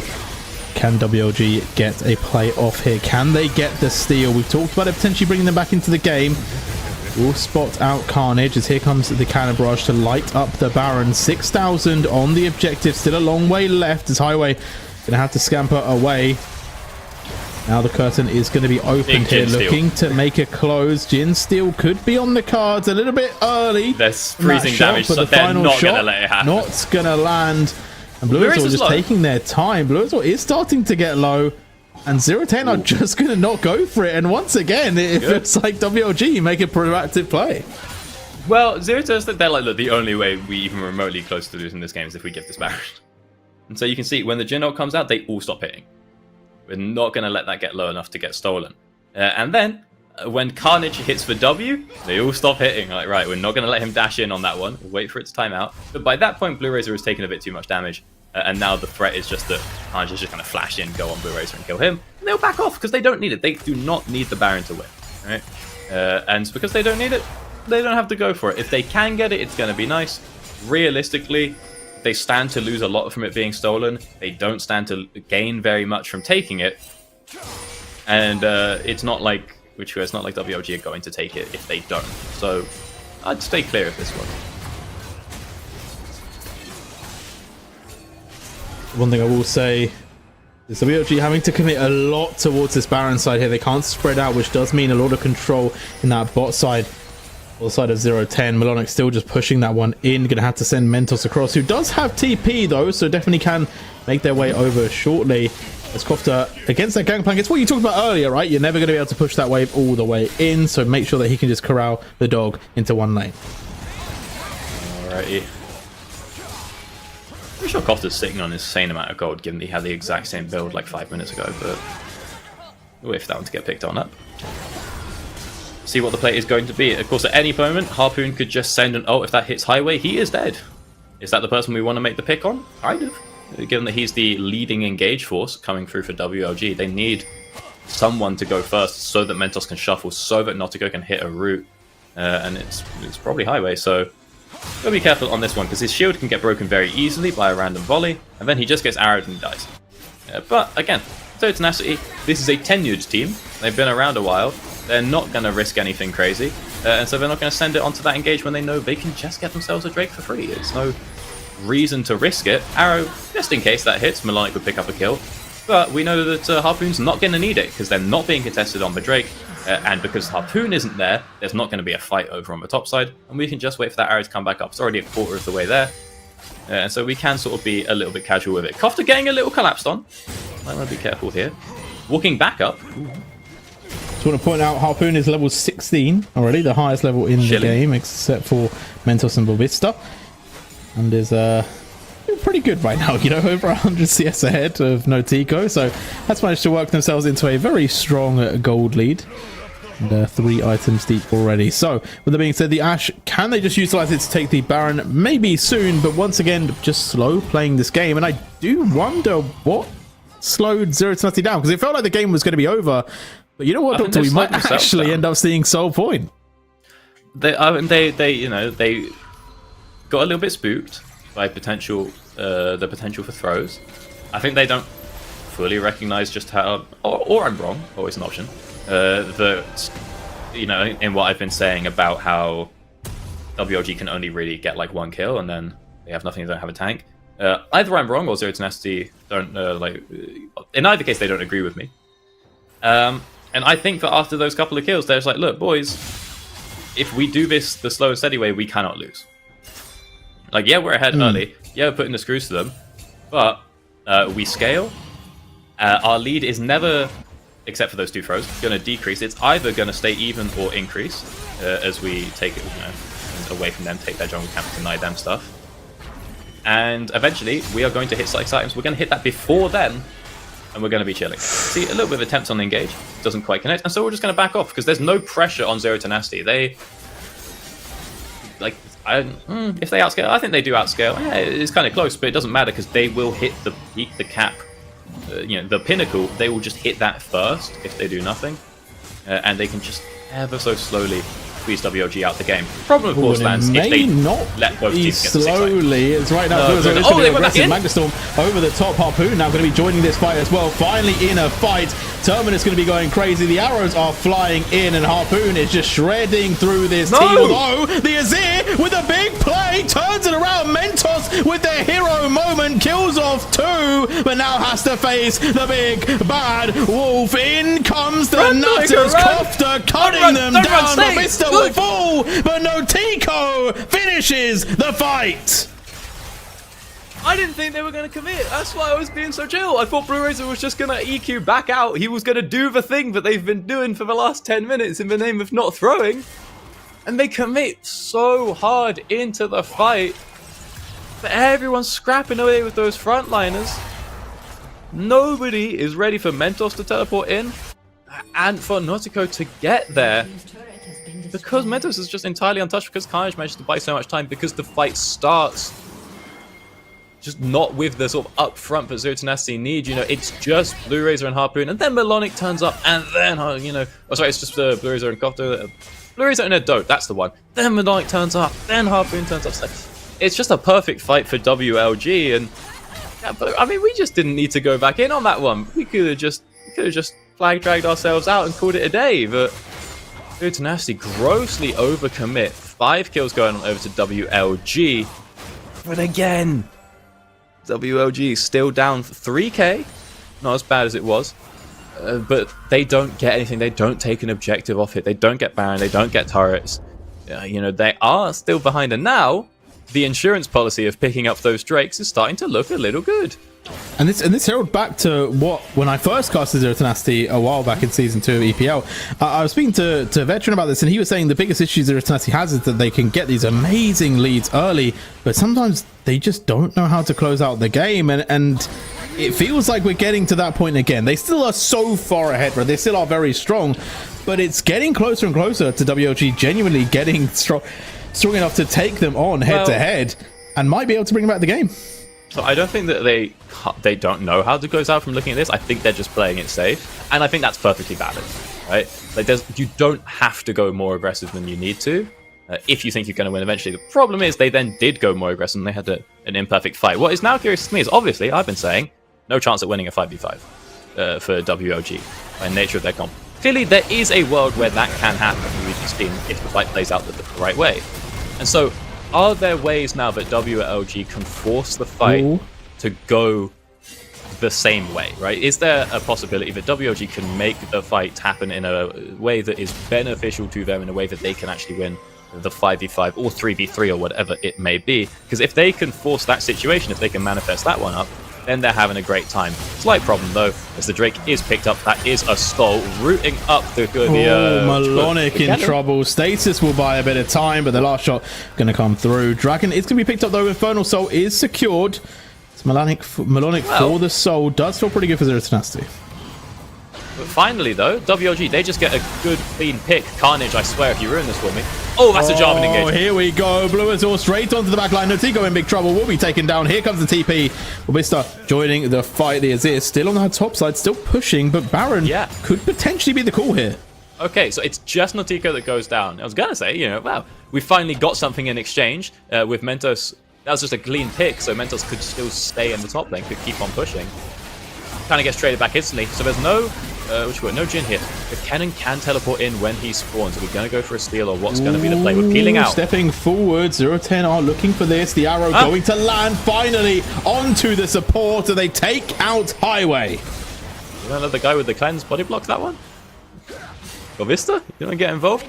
Okay, so it's another pick going down. Highway taken off the board. But I think you're okay with that if you're WLG. The Baron has been delayed, although it is now being restarted back up. And actually, this time around, WLG they're not moving on the pit. Nautico's not quite spawned yet. The ult is actually kind of just going to help Leashes. Dropped on top, it's going to give vision. But now with the Baron going on over to Zero Tenacity, that's going to be a major issue for WLG. Now you can't have Gangplank clear out the waves, and he just gets cleared out by the Kennen. One hit entirely. Melonic picks that one up, and the plan here was WLG's like, we'll just all go bot whilst they reset, and we'll get this one turret, we'll at least get ourselves something. But now, the Baron's gone, you can't clear the Baron waves. I think Melonic and Blue Razor can sort of walk it down mid at this point, force a fight, and take the game. It's a weird game, Doctor. You know, I thought we were going to be done a while back. It's still going. But Zero Tenacity is still very much feeling in control, right? Still 5k gold lead, still keeping themselves strong. Got the Baron now. Excited to see what they do with this buff, as they are starting to set up as a full 5 stack. I would have thought they would maybe go for a 1-4. I think WLG had a chance if they just recontested the Baron. Even after Highway died. Obviously, Nautico going down is bad, but like, you know, having your Azir and your Gangplank poking over the wall at a team doing Baron, that's pretty good. You know, you got a lot of AoE, but they just handled that one back over, and once Highway went down, obviously it got a bit scarier. But I mean, Melonic has flash, Blue Razor has flash. Sure, Nautico does as well, but I don't think that's too important. I'm pretty sure that we're just going to see a mega engage here at some point. Of course, we do have 6 grubs and a Baron wave pushing on in that mid inhibitor. Blue Razor could look for an engage here, but he doesn't need to.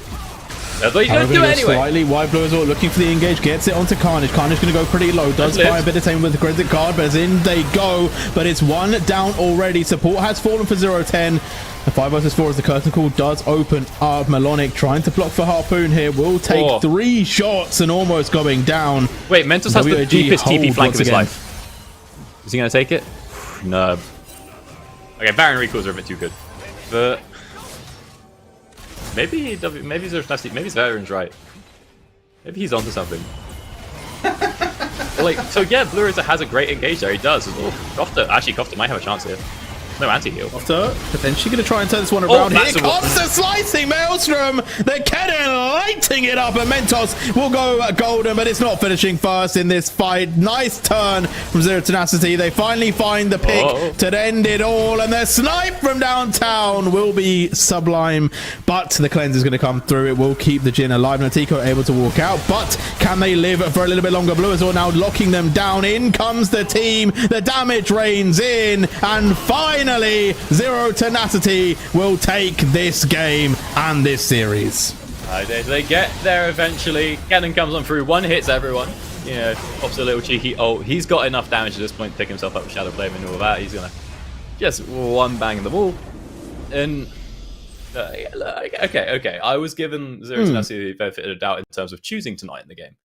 Yeah. I will say that final engage, well, not the final one, but the one in the base, just didn't need to happen. It's like, hey, we're just gonna get this inhib no matter what. So we can either, like, even if the engage is anything other than 100% guaranteed chance of winning the game outright, and nothing is that, even if it's a 99% chance we win the game on the spot, there is no reason to not just get the inhib first and then do it.